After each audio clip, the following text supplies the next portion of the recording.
Yeah. Before we get started, can I give you like my general situation with the game right now? Yeah, sure. We could do that as part of the intro. Yeah, you can go for it. Okay. Well, right now, MapleStory is not going to be like my main thing to do in my days. I have some other things that I want to do, including in my free time, I also play competitive TFT. So it's going to be like my comfort game, something I want to do like almost every day, but not as try hard as some sessions in the past. Sure. But I wanted to do things right, right? Like not just going over there doing random stuff, not knowing what I'm doing. Because this time when I came back to MapleStory after like 7 years or so, I felt a little bit overwhelmed. Mm-hmm. Even things I did know before, now I don't. I just don't remember. Like I know I have some items that I knew they were okay, but I don't know how okay were they, how bad were they, Okay. how bad are they now. So just wanted to like have an idea of what I really should be doing, what I'm doing wrong probably, Mm-hmm. and when we get to that part, I will tell you. But I'm probably not going to be able to do every week, every day, all the weeklies and dailies. So Yeah, sure wanted thing. to get like a priority list as well. Yeah. Yeah, that's usually the start is kind of discovering like how much, do you have any specific goals in mind? Like how much do you play? That's usually where I start to kind of see what makes sense to advise, right? Because when you're talking about like what should I do, a lot of what I don't think there's any universal shoulds. The only one that I believe in is that Mm. you should probably try to have fun as much as possible. And for some people that means in the short term, for some that means in midterm, for some that means in the long term. And that can depend on how much you plan to play and if you have any specific goals in mind. So for you, it's mostly just chilling and just slowly progressing and making sure that you're not absolutely wasting the time that you have, I'm assuming, and that your resources get used somewhat effectively. Right, right. I want to be like a little bit try hard, but not in the sense that I'm going to be able to play that much. But everything I do, I want to be like a small version of somebody that's doing all good all day. Mm-hmm. But sometimes I know I'm not going to be able to like, I don't know, finish an event, get all the rewards from any event. Yeah, yeah, for sure. So like uh, quality I make over my peace with that. quantity and just um, like best bang for your buck kind of thing. Right, right, right. Okay. Also, I watched some of your coaching sessions with another Ice Lightings, Mm-hmm. and the conversations when uh, like they really knew what you were talking about. That's probably going to be the case in most scenarios, but there's like bosses I don't know, there's like items I don't know, sets I don't know how to get. Mm-hmm. So probably it's not going to be, you're not talking with somebody that knows a lot about the game right now. Yeah, so sure thing. So if I say anything you don't know what it is, just immediately stop me and we'll just explain from there. No worries. Okay, thank So you. you haven't played in a while and now came back for Burning? Is that kind of your situation? Yeah, not really for burning, it's just a coincidence, Okay, yeah.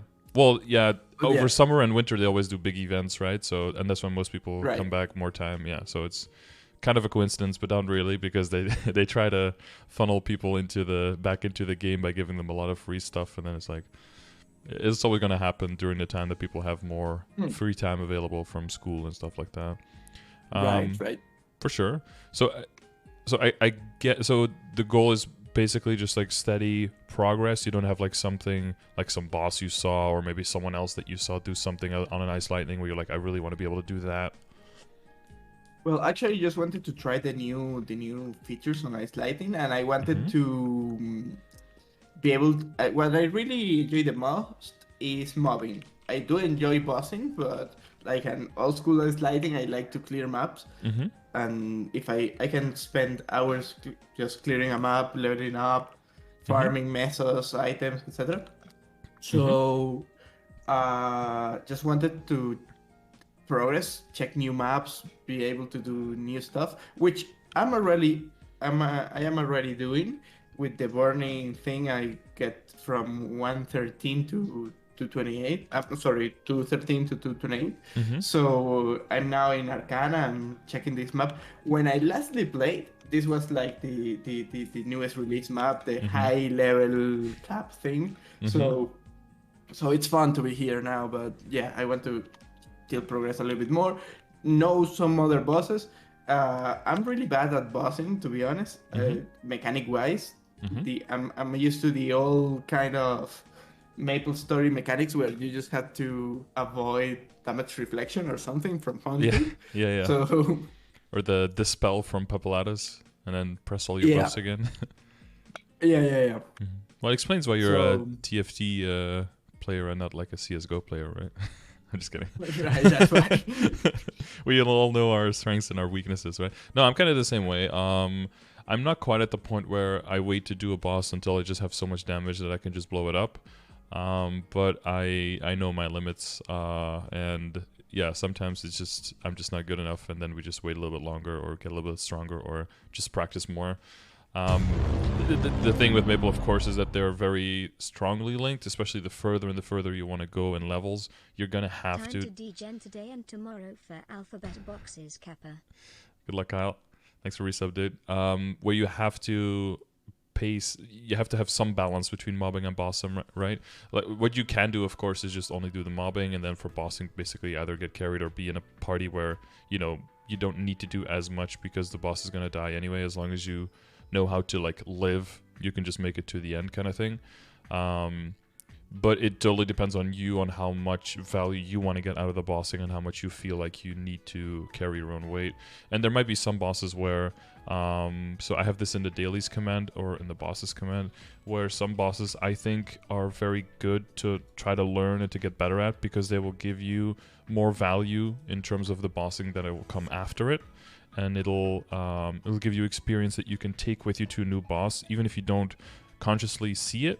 The way that you deal with certain mechanics and the way how quickly you learn to respond to things will help you in the next boss on surviving way more easily.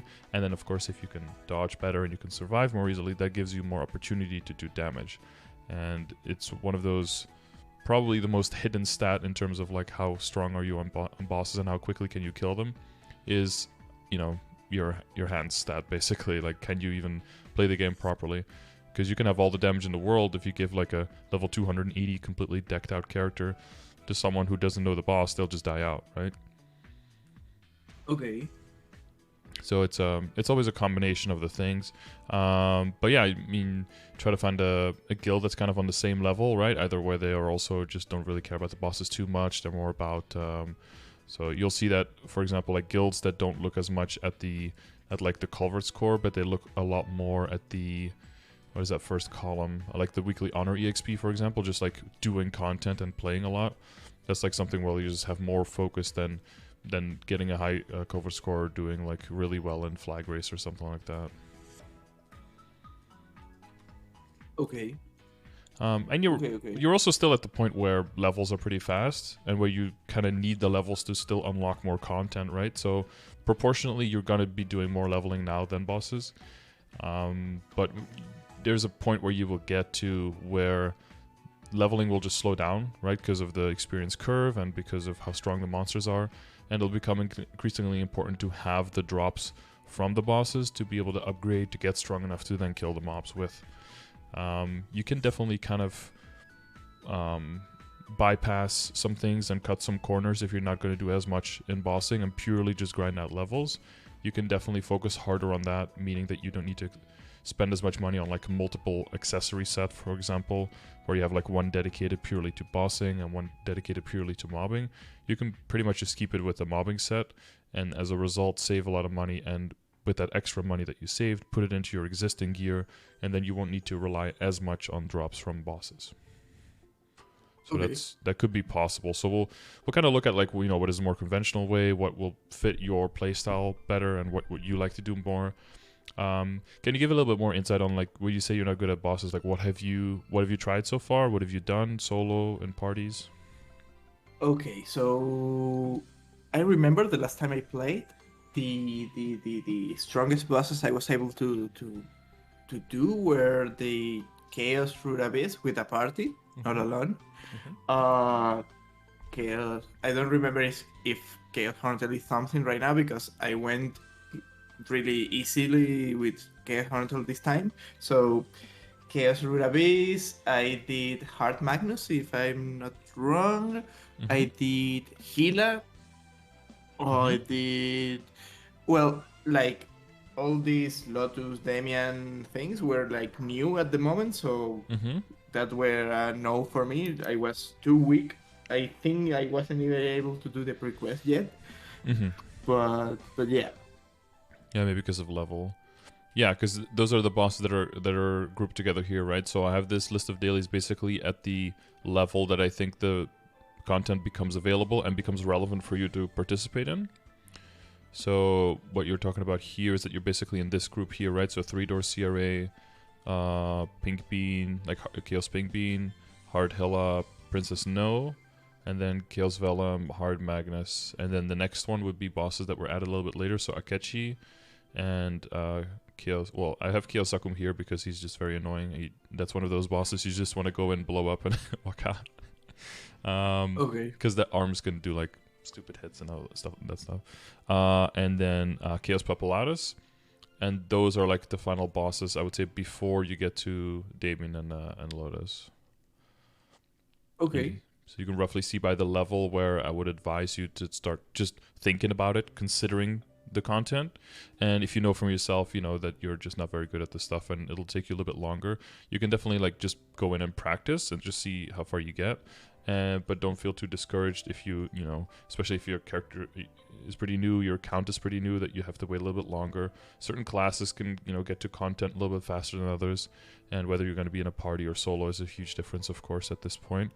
And most of the requirements and the level stuff for party only really starts at, I would say, at normal Lucid. So maybe at Slime, but like it's like these last ones, basically everything into the late game and beyond is like party consideration. And of course, if you're in end game, then you can do the late game stuff solo as well, right? You can basically always, once you get to the stage, then you can do all the previous stuff solo is kind of the idea. And and this works in conjunction with the progression grid, which you've probably also seen, right? If you saw previous sessions, or a little bit, right. On roughly on like a benchmark on like what stat do you want to get, and because these are all the metrics, right? You can't really go by your damage range at all. You stopped playing a long time ago when damage range was probably still a pretty prolific thing. But it was. Over the years, we're trying to get people to just completely not look at the damage range at all. Like, if damage range goes up and there's no other, IED or boss damage, whatever, changing, then that makes your damage go up. That's true. But by how much? And, if your damage range goes up by 10%, you're probably gaining about 10% final damage. But it's better to kind of know the underlying mechanics of all of the systems and to have an idea on where you want to be with those numbers. That's going to be more, for longevity and for future growth, that's going to be more consistent than just looking at your range, because, you might have accidentally left a skill out or not have a passive skill on or a toggle or whatever, or press 2 buffs and then suddenly your range just doubles, and then you're comparing apples and oranges. So it's best to know your base stats in like these rankings and kind of look at this. So I'm not always actively looking at this during a session, but in the back of my mind is kind of like these numbers and roughly where these are at. And that's kind of where we will look at you, if you want to get towards being able to do Lotus and Damien, maybe like Lotus party, stuff like that. So switching from like mid to late game. Also, what is Weapon Flame? So flames are there's like 3 main ways that you upgrade equips. So that's Star Force, Potential, and Flames. And I don't know if I think we were already... Is it like Souls? Souls is kind of like a 4th one, but it's only on weapons, so that's not really like a main system. But Flames are on like almost all... Well, they're on most items, but it's mostly like the items on the left side of your inventory that cannot be flamed, and on the right side. So you can't flame rings or whatever this familiar thing is. Those can be flamed. And then you can flame emblem and badge, medal, secondary, or heart. but most of the stuff in the middle can be flamed except for the shoulder. You just kind of have to know if you can flame them or not, but if you try it, it'll just tell you can't do it. So shoulder is like the exception here in the middle, but everything else here, yeah, and you can't flame your android, I guess, because it doesn't even have stats. Okay, and how do you flame? Is it like an item the same as hidden potential, scroll, and stamps and everything? Is it like a new item for flames? Yeah, so it's called, there's a powerful flame and the eternal flame. Those are the main ones. You can see, I think this shop here has them all. Yeah, so it's a powerful flame, eternal flame, and then there's also black flames. Powerful flame will just roll random stats, and then eternal flame is just slightly better. They're about 3-to-1 value, but only really if you have a lot of them. Like, you can think of it this way, like, you know, if you get the choice to have like 3 eternal flames or 15 powerful flames, I'll probably choose the powerful there, because you just have way more rolls, and eternals are not that much better.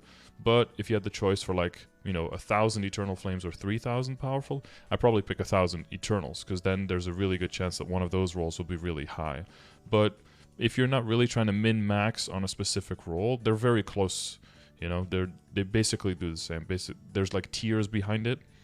And powerful flames roll from tier 3 to tier 6, and eternals roll from tier 4 to tier 7. So it's just one higher on the low end and one higher on the up end, which, if you're trying to go for really, really good flames, makes a big difference. But if you're just trying to get something useful, something passable, because the item, maybe you don't keep it forever, or something like that, or you want to spend more money on star forcing on a potential at first, because flames are the least impactful of the 3 ways of like getting damage, then it's okay to just settle for something lower. Than a powerful flames makes more sense. And can you upgrade them afterwards? If, for example, I get I don't think I'm going to be able to do that really soon, but if I get my endgame weapon and I use the powerful one, can I use the other one afterward? Yeah, so it'll just completely roll over your stats and give you a fresh reroll randomly between all the stats that can be adjusted on an item. So there's going to be, it's same like rolling potential, where a bunch of them are just going to do absolutely nothing for you, and you just have to keep rolling until you get something nice. The one exception is the black flames. That gives you the same quality as the eternal flames, but it also allows you to either pick the new roll or keep the previous one, like with black cubes. Okay. So that's why those are like even more expensive. And if you look at like the Mezzo store, like they're the kind of stupid price. Is there? Oh, that's not the Mezzo store. This is the Mezzo shop. Yeah, you can see if you want to, you can buy Karma Flames for 250 mil, and then Karma Black for 375 mil, which is a little bit pricey. Because you can also buy powerful in the regular shop, and those are only 9 mil each. And like I said, they're about 3-to-1 value. So this, I don't know, this should be like 27 to 30 mil maybe, but 250 makes no sense. This is for people who have like, you know, tens of trillions and they don't have anything to work on anymore. They will buy those, but it's yeah, the pricing is a little bit spooky. All right. But yeah, so I spread them out here because there's some items will have an advantage on flames and they'll get really good rolls. This is mostly drops from bosses and the equip sets that we were going to use for armors and everything, and then also including weapons. And then there are items that are not advantage. Most of these things are like items that don't exist in KMS. So it's like Golok stuff, Sweetwater stuff, mostly those things. They have like lower grades. They don't go 3 to 6 and 4 to 7. They go like 2 to 5 and 3 to 6. And they don't always get like 4 rolls of stats on their item. They get like 1 through 4. So there's a lot more variance and a lot more of the outcomes are shitty. So you don't want to use as many flames and aim as high for the value on the flame, because then you're just throwing money away. And it's really one of the things that you kind of focus on. So you see here, like the values are really low, and it didn't go up all that much until you get like really far here, because that's when you're done with your cubing and with your star forcing, and that's when it makes more sense to spend more money disproportionately on flaming, because everything else is kind of finished, right? If you're 21 or 22 star and everything is 3-line stat, there's nothing else to work on there, so then you can min-max on your flame basically. And of course. The weapon is separate because the weapon flame can get a percentage of attack or magic attack based on the base stats of the weapon, and that's because of how the stats work. You know, like I mean, I can show you some examples, but I have a video on this as well, by the way, under !flaming. I'll show you that. So you can look there, All right. check the video out for Definitely like all check. the details. But for example, like this, I could get like 60 strength, for example, right? Which is not great, but it's like it's pretty okay to start with. 60. This one is a good example. This one's a pretty good flame for my level. Is 48 strength and 16 dex and 5% all stat. So if you throw that in the flame score calculator, it come out like something like 94.6, roughly, which is really nice. But this one is way more rare to get than what the flame is that I have on my weapon, which is just, I believe, a tier 6 for weapon attack, and then nothing else. So just that tier 6. And you'll see in the flaming, there's also a link to a calculator where you can see, like, if I'm chasing this kind of flame, how much is it going to cost? And you can use that to kind of gauge, like, is this a good idea or not? And if you get a certain flame, you can put it in as, like, how much value is this flame, right? So you can work your way back and see, like, is this a good one? Do I keep this? Or is this very easy to replace? This one is technically really easy to get. It's not that expensive, but it's 62 weapon attack. And attack for me at this point is about worth 3 stat. So in flame score wise, this is like 186. So this is like double the flame of the pants, just because it has weapon attack, and weapon attack on non-weapons just is like the tier equals the amount. So like if it's tier 4, it's 4 weapon attack. That's it.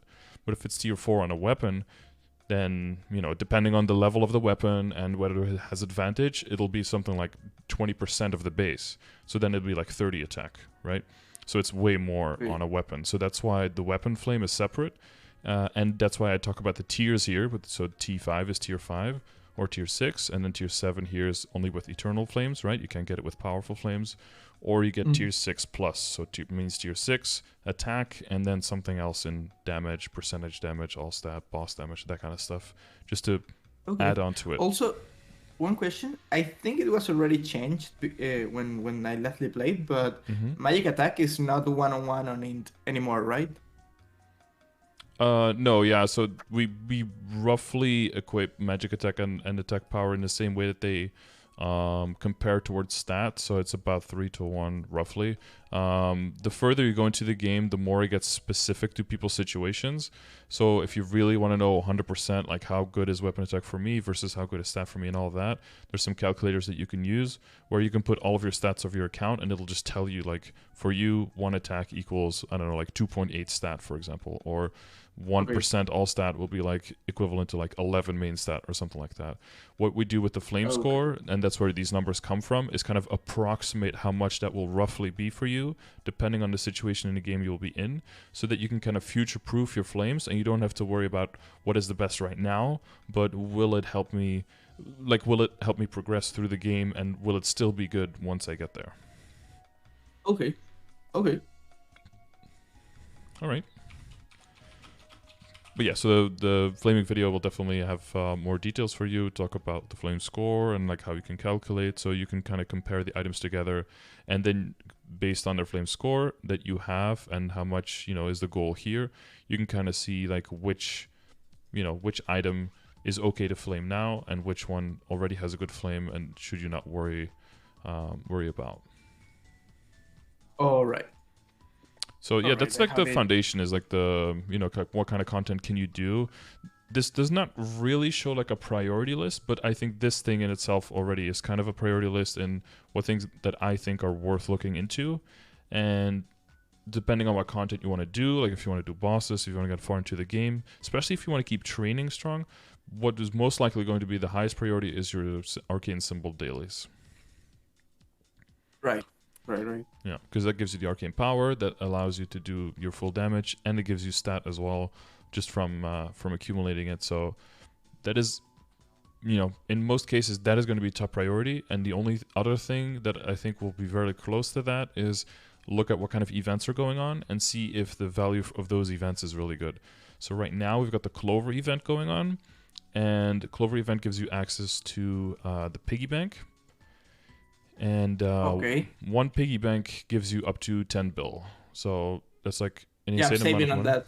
I'm saving on and you can buy 2 per month. So that's 20 bill from those.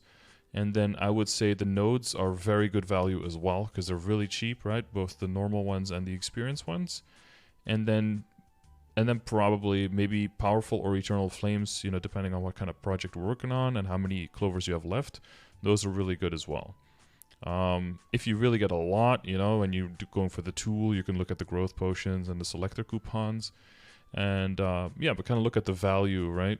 Because you can see like, the selector is 2,000 and it gives you 8 of these, but these are 300 each, right? So these here they are 2.4. So then the selector is better value. Gives you 4 of these, which are 500, so that's 2,000. That's the same. Or 2 of these, which are 700, which would be 1,400. So if you're trying to go for Typhoon or for the level 200 ones, then I would go for the growth potion. And if you're going to go for the other ones, you can just buy them like this instead. Depending on what level you're trying to get boosted, but you're looking at mega burning, right? So you can't even use them on a mega burn, so you have to use them on another character. So you might even be looking more at the Star Force scrolls, but there's some events coming. So for Star Forcing, I don't think these are great value. Maybe up to 12 is only 50, maybe. But like this one already gets pretty expensive, and then this one really expensive. And for Star Forcing, I usually like to just wait for events. So the events are always in the patch notes, and I put them in the event calendar. So you can kind of see what events are coming up and which ones are active right now. And that includes what's called the Sunny Sunday. So on Sunday, there's always a special game, not game, sorry, like a MapleStory effect going on. And this is where like the Star Force events are, for example. Okay. So I remember last Sunday there was like a ability calculator half price thing, right? And also cubing super hour or something like that. I don't remember the name. Yeah, so there was a DMT event that was separate.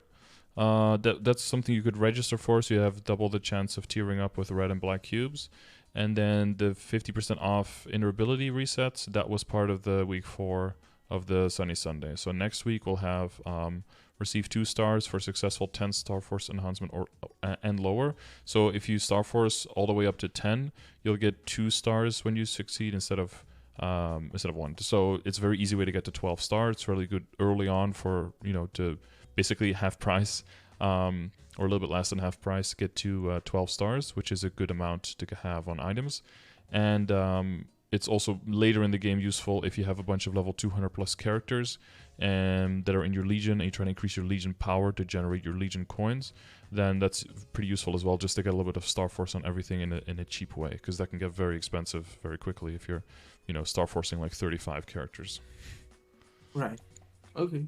So there's three type of Star Force events. So this one is 12 stars. So that one is good for those 2 things I just said. There's also a 30% off event.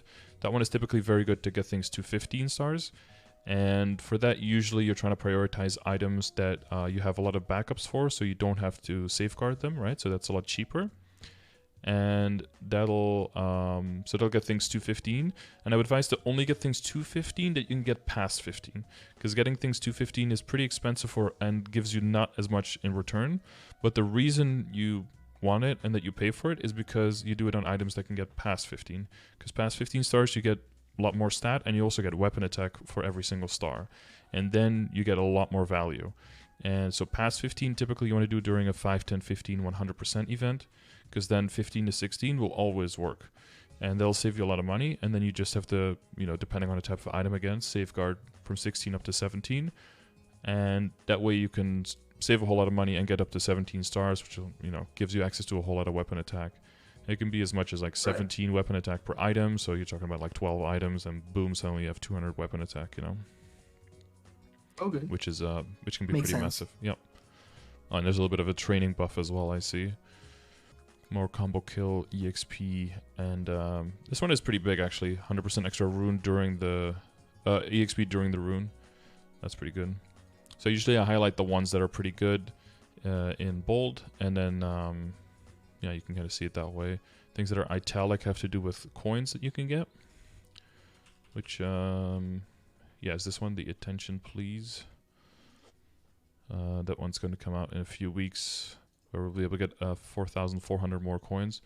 So yeah, I would just, based on your situation, we can kind of look at what is available in the event store and stuff like that, and see what is something reasonable for you to go for. Not something you have to cap every single day for 3 years for, because we don't have the time for that.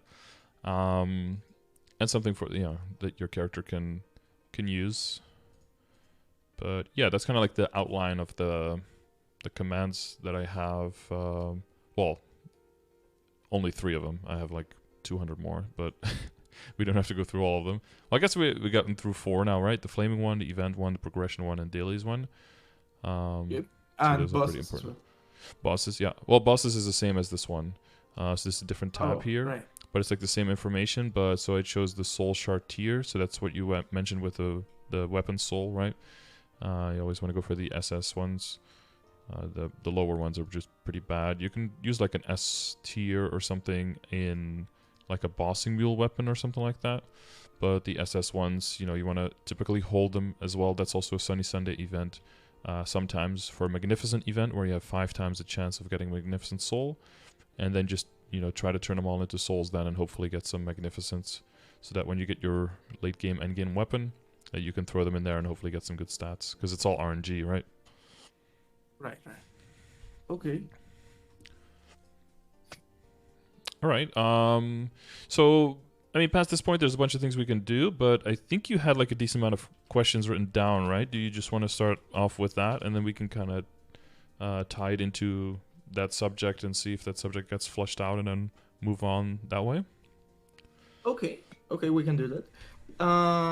Well, I don't know if we can start with my equipments, the items I already have, and because a lot of them are really old. Yeah, that's actually the first question I have written down here. Your progression focus from here. So right now, if you check on my equipment, there's one question with those 3 items I have right there. Well, the earrings, it says they are stronger than what I have equipped, but looking at it makes no sense to me, because the reinforced Golux that I have equipped have all the stats. I have like 18 total int, 18% total int, so it is a little bit better than the set bonus that I get from the superior. So I'm really not sure why it is stronger, and why it says you give me like 68,000 more damage. Yeah, so to make sure to tie that back with the damage range, so you always want to be careful, right? So there's 2 things. One is if something says it gives you more damage, even because I had this discussion with my mom a lot, who also plays.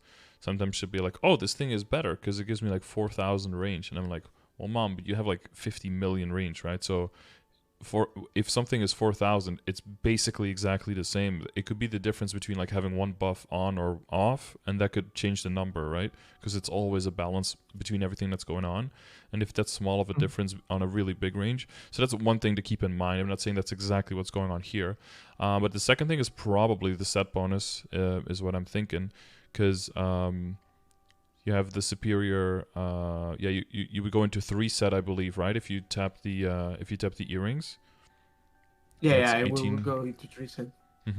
So if you look at the set magic bonus attack for superior, I think it gives you 35 magic attack. Right. But right now you have 3 set reinforced as well, right? Yep.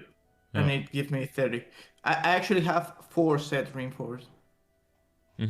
Oh yeah, super old character then, yeah. Yeah, that used to be the thing. So right now, a lot of times people just kind of skip reinforced completely because of the drops from Golux and the changes on that. And the set bonuses, have you kind of caught up on that? Right. So Also, you have to since I have 4. have them all with like legendary potential or epic, but I mean unique potential, there's where it gets a little bit tricky for me, because when I look at any guide, it says go to this item or this other. But since I already have them a little bit progressed, I don't know if right now they are better. And from my situation, I might be able to skip something that I should be aiming for at my level. Yeah, definitely. Yeah, you go need to you can't go to like a specific guide where people start from 0, because your character is not starting from 0, right? That's what I focus on a lot, is when people are just not in a traditional situation as well, because then you can't just follow the under average Royal Black Metal shoulder. That's a yeah. Things cannot be over or above average like that anymore when they drop. That was removed a long time ago as well. Now it's all just average stat always. Yeah, we can look specifically. Personally, I like to look through other, make sure all the other stuff makes sense first, that I know that your like general understanding and basics of everything are good. And then I like to circle back to equips, because that will make all the equip things make more sense, and you'll have less like additional questions to it, I think. Okay, let me just check really quickly on my questions. So, okay. Well, hyperstats. My hyperstats, I don't know if they are properly set. I tried to follow a little bit of a guide. It wasn't really a guide. It was somebody just talking on a YouTube video about what you might need, because it is again specific. Sometimes you need critical rate. Sometimes you need critical damage because you're already capped on critical rate. And I'm not sure where I'm at. Do I need more? Do I need to reset the hyperstat I have already? I go a little bit different. I also get a lot of bonus EXP since the character is burning. It made sense to me. I don't know if that was correct. To go to bonus EXP, yeah. So I'm not sure if they are okay.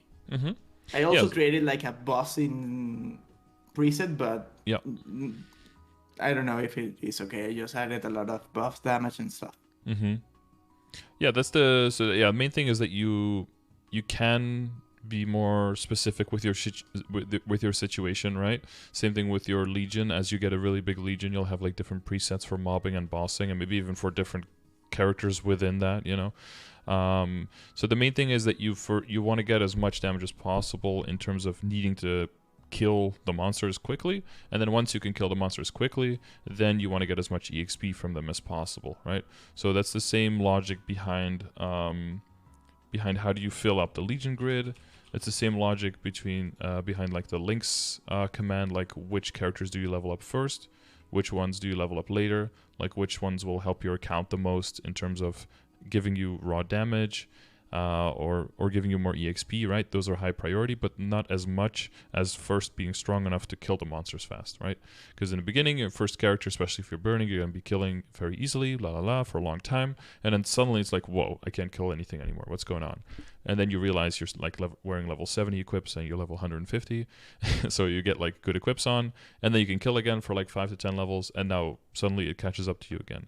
It's really a matter of just like the game's monsters outpacing your growth at a certain point, and if you keep burning, of course you can kind of keep up, but not all the way. And you know, once you go up to 250 and you get closer to 250, you're going to feel that a little bit more, because you know, arcane power is a big thing there, right? Typically arcane power is linked to playing a little bit longer and not leveling as quickly, so doing more having more days to do symbol dailies on. So that's why now they give you that extra symbol to start with, that's like level 5, so you can kind of cushion the blow, so you don't feel as demotivated to keep leveling and actually can get to 250 reasonably. But that's one of the things behind the whole idea of like progression that's linked with that. So the other thing that you're talking about with the hyperstats is very closely linked to that. Actually yesterday, because I was waiting for technicians to come to my house and then they just fucking blew me off. I had worked on this for a while, but I actually did record the video yesterday, so that's going to go up on my YouTube channel, I think in like 2 hours. There's like the general priority that I would follow. So in terms of like which stats do you get and when do you get them, why do you get them, and leveling them up. And if you follow this out, so first I would just get everything level 5, it's very cheap, right?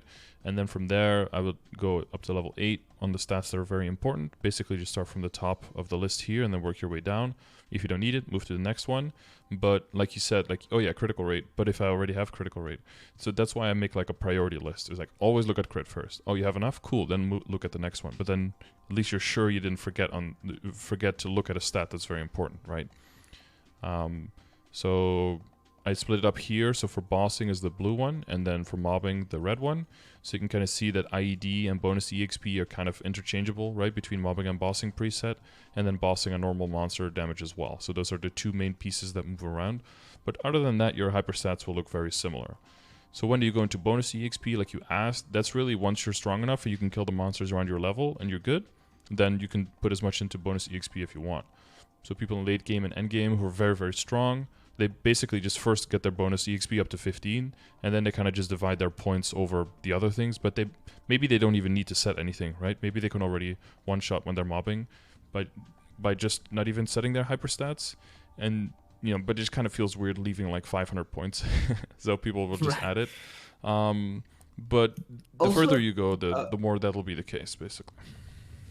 Okay, regarding the arcane power, I have right now 460. Mm-hmm. So it is not really a problem right now. All the maps I went, I'm able to kill. However, right now I'm supposed to train on the Earth Spirit from Arcana, the Earth Spirit map.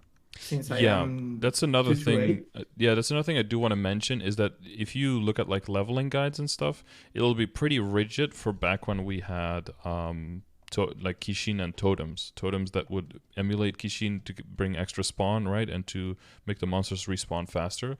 Those are completely gone now. So the meta on like which maps to train in should be way wider now. You can train in almost any map, honestly. And what I think is more important now than like finding the specific training maps that are in like leveling guides from 6 months ago, or that just something that people tell you to go to, is also just look around at maps and look at the burning level of maps. Because the earlier in the game you are, the less you're going to have like, gold potions and always double EXP and like, WAPs on or EOPs on and everything to maximize your percentage. So any kind of percentage EXP you can gain is respectively going to be a higher percentage compared to what you can already get. So if you can find a map with like level 8, 9, or 10 burn with 80, 90, or 100% extra bonus EXP, that's probably going to blow another map out of the water that is so-called like a better map, because it was back when we had totems. Because the removal of the totems really changed which maps are good or bad because of, platforms and how quickly it takes to rotate a map, right? There's a whole lot of variables there. And with an Ice Lightning, you have the benefit that you have Chain Lightning, so your attacks bounce around. You have your Summon, and you have, the big Lightning Barrage that you can just send through the map. So you can be way more flexible on which maps you train. So definitely make sure that you check out different maps, even the ones that nobody else is mentioning, because you'll probably be getting more EXP there if no one else is there because of the burning levels alone. Okay. I was going to ask you something else, and it is that right now in the Arcana Forest, I'm not able to one-shot just yet. I do like 80% of the mob's HP. So is it better for me to go a little bit, to Chuchu Island or Yum Yum Island to check if I'm able to one-shot there, and one-shot being my very first thing I check on every map? Or is this EXP worth, just being able to two-shot or one-shot when I'm able to use Infinity? I don't know. I'm not sure what's what should be my priority there. Yeah, so there's quite a few things that go into that, right? So we started with Arcane Power, right? So with Arcane Power, you're aware of, like, if I say 10%, 30%, 50%, you know what that means? Not really. I only know that enough Arcane Power doesn't get you like damage penalty on the map. Yeah. So once you get past the Arcane Power requirement, like you meet the requirement, then you, whether you have 10%, 30%, or 50% more than that amount, you will get 10%, 30%, or 50% final damage on top of your existing damage. So that's one. That's why also in the hyperstat list that I have here, that's why Arcane Power is this high. Because if you can use just enough Arcane Power to get to 30% or 50% extra, that's going to do way more per points than any of this ever will. So that's why it's a very high priority to check that. So, you know how to check that, right? If you check the world map and then you hover over a map, then you can see the purple icon, right? So the main thing is going to be now you might be okay, Lachlan might be okay, Arcana a little bit less okay. And then once you look at Esfera, for example, you know, like skipping Morass for a second, you look at Esfera and you look at the spiders, these need 600, which 600 doesn't seem super far away, but that means if you want to get plus 50%, you need 900. Which that is super far away, right? So it becomes harder and harder to keep up your speed. And that is why, like you're saying, like sometimes you look at maps before the area that you have access to, because it'll make more sense to train there. How do you figure that out? Well, first of all, you want to make sure that you're optimizing your damage, right? So we'll look at the hyperstats, we'll look at the Legion grid, we'll look at what link skills you use, we look at probably your V matrix as well, right? We look at your equips and if you can make any easy gains there. And then if everything is somewhat optimized or like, you know, within reason, then you can see where can I train properly. Now, maybe if we change a lot around, maybe Arcana you can actually one-shot now. Because if you're saying you're doing 80%, all we really need to do is get you 25% final damage, right? From 80 to 100.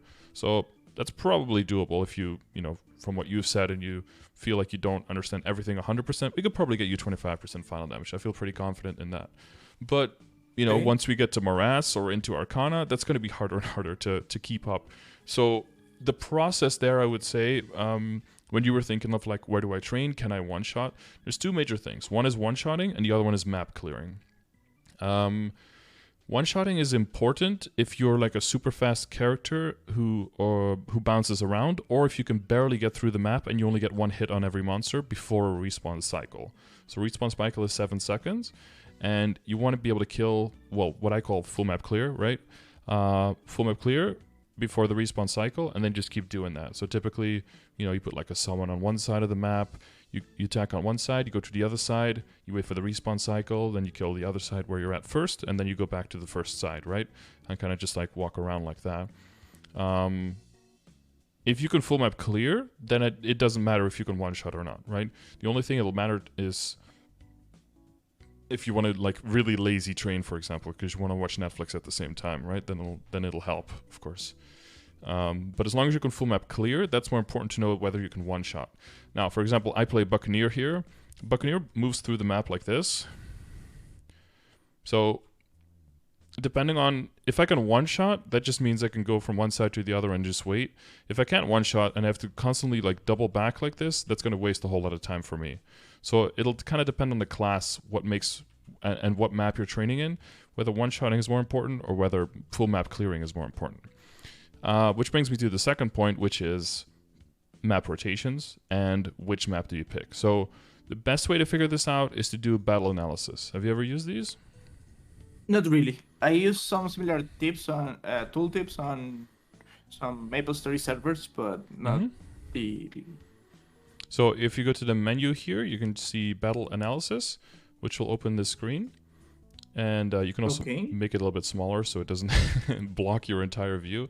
But basically what it'll record is which skills you use, how much damage they do and everything. This part is mostly useful when it comes to bossing, right? So you can kind of figure out which skill does more of my damage than which other one.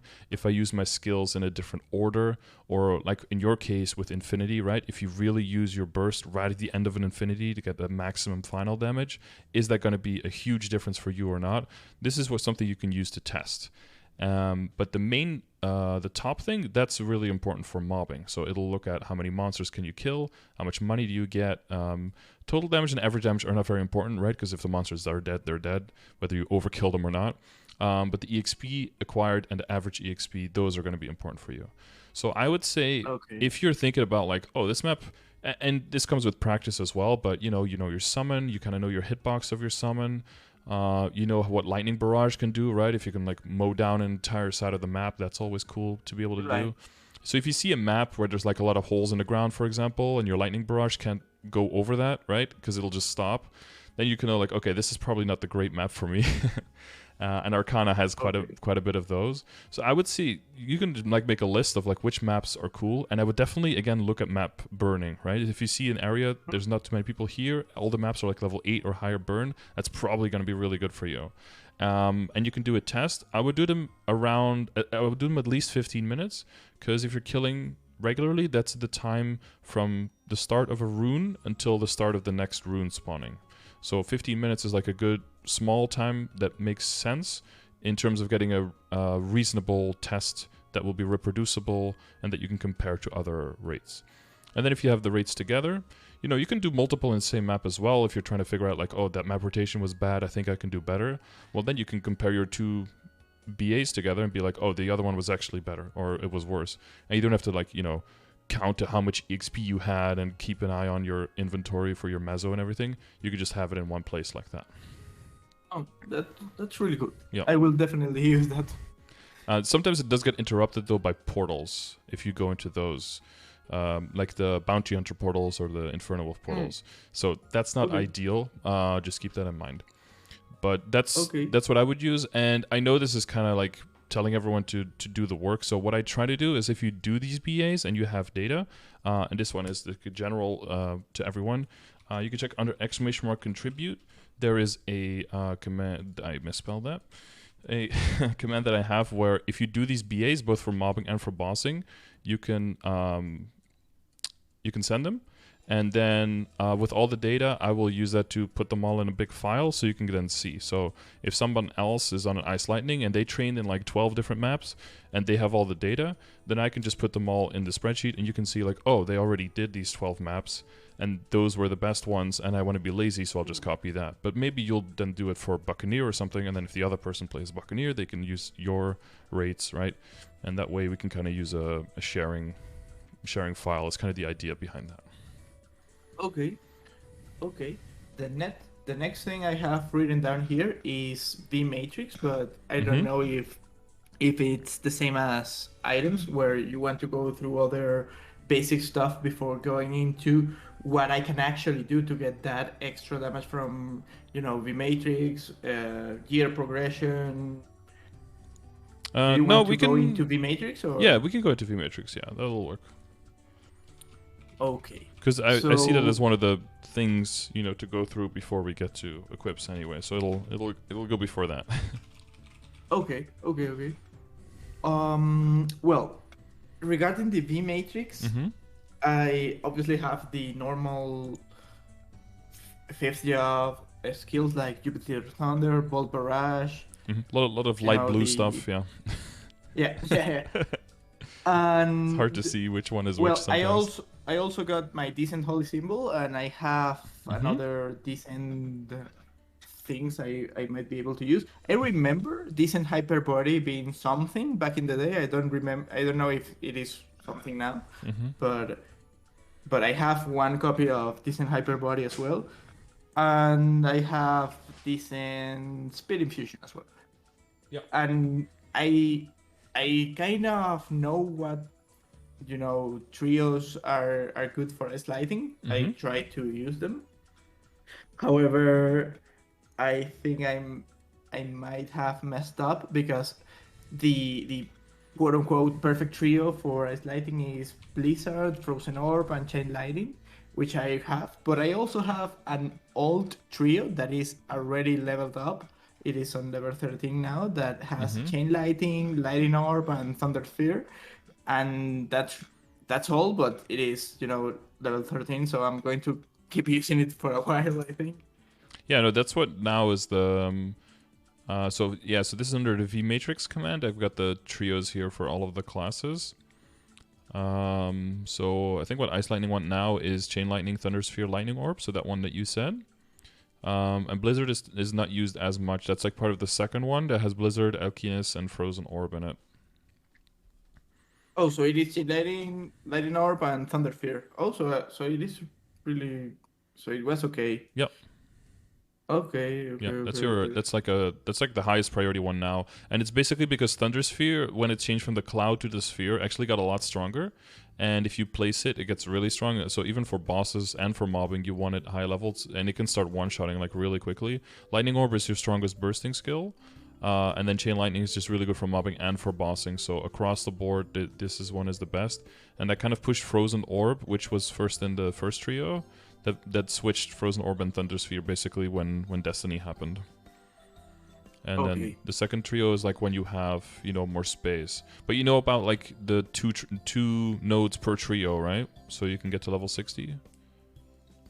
No. So every node can only be leveled up to 25, skill node or boost node.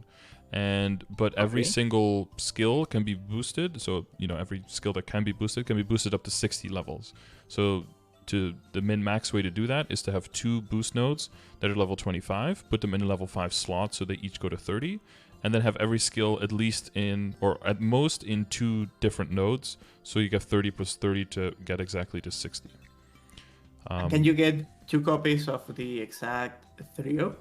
So not the exact, because you can only equip every node one time, and if the starting skill on the node, so this would be Chain Lightning here or Blizzard, you can't have 2 that start with Chain Lightning, because it'll say that node is already equipped. So the other one would have to either start with Thunder Sphere or with Lightning Orb, and just have the other 2 skills in a different order. Right. Or, you know, if you level pretty quickly and you have a lot of room for boost nodes, what some people do is what I call is mix and match, where you just make sure whatever starts, you know, have 4 different starting ones, and you can like kind of jumble these trios up. Because you're just going to be equipping all of them all the time.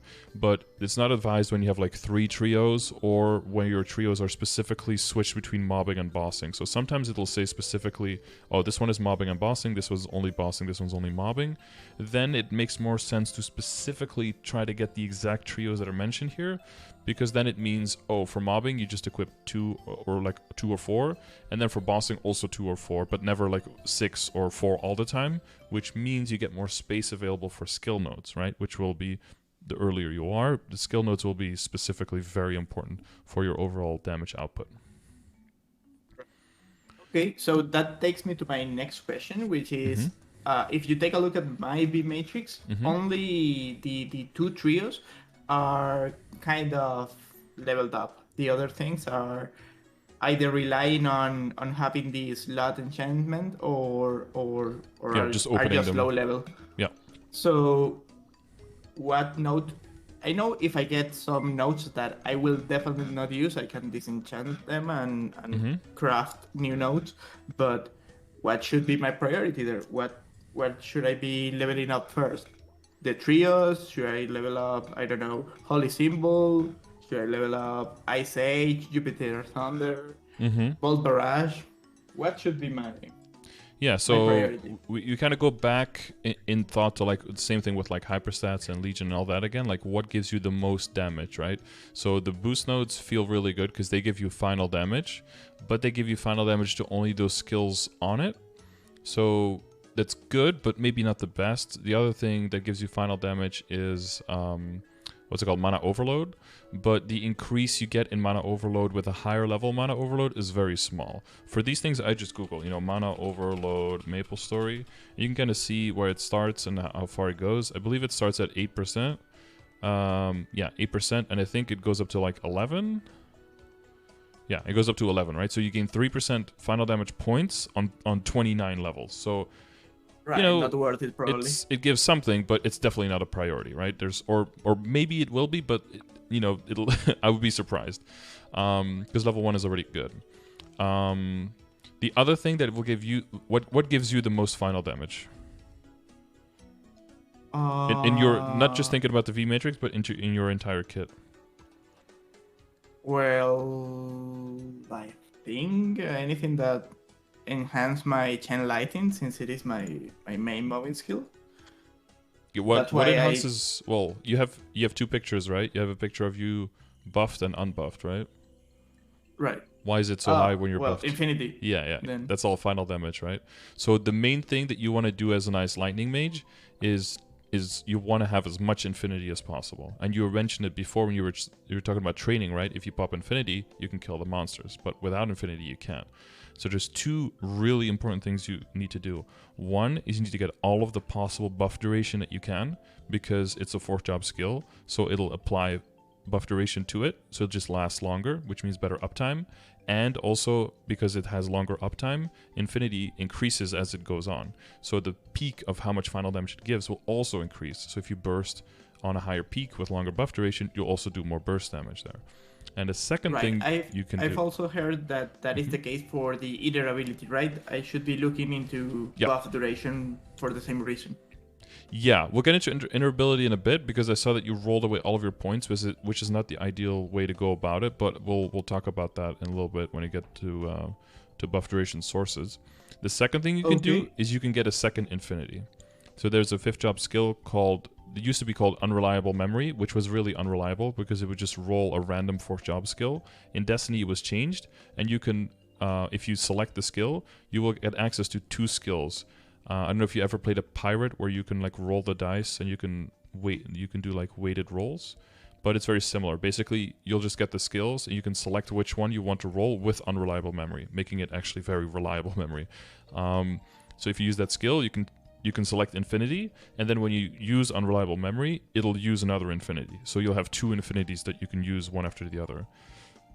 Now, even what's the name of the skill that allows me to set unreliable memory to be infinity? Yeah, that's a good question. But you'll see it in your V matrix. You won't see it in your V matrix, but you'll see it in the picture below. It'll look like 6 options. So like one up top, one in the middle, and like 2 on the sides. I don't know the exact. Oh, Mind Delve. Someone said it's like a little bit pink. If you pick that button, you'll see like 6 icons over your head, and infinity is on 5. So if you press that button and then 5, if you have unreliable memory on a hotkey, you will see that the icon will change from the book. It'll change to infinity and look like infinity as well. Okay, since I was checking on here and I have the unreliable memory node. Mm-hmm. However, I don't have the Mind Delve. I will need to craft that one. And you'll get it. So if you equip unreliable memory now, and then you look at your so not in your V matrix, but you look at like the 5th job skills in your. Okay. Then Mind Delve will appear there, and then you can drag it from there and put it on a key. And then if you press it, you'll be able to select infinity, and then you use unreliable memory to activate infinity.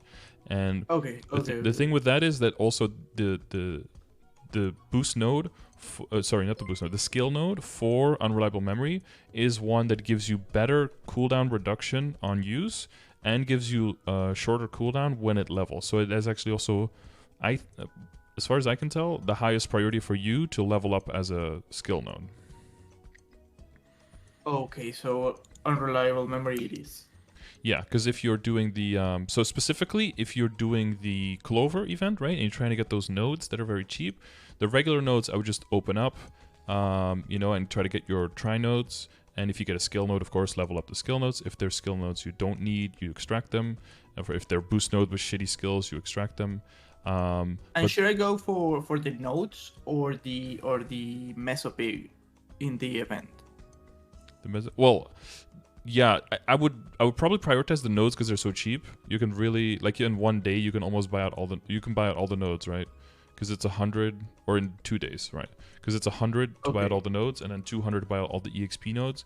And the EXP nodes, you want to use those on skill nodes. That's where they're most efficient. So you can use them on unreliable memory, or like you said, maybe a little bit on decent holy symbol as well, because it increases your EXP and your drop rate, right? So both of those are going to be important. Maybe the unreliable memory is going to be a bit more important because you don't have as much buff duration yet, right? So it'll comparatively give you a lot more uptime on infinity.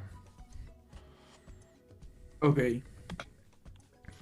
And then once you extract the shitty nodes and you level up the ones you want, or you keep some of them, right? You keep some of the options because they might become maybe they're not the trinode, but they might help you level up your trinode once you find it.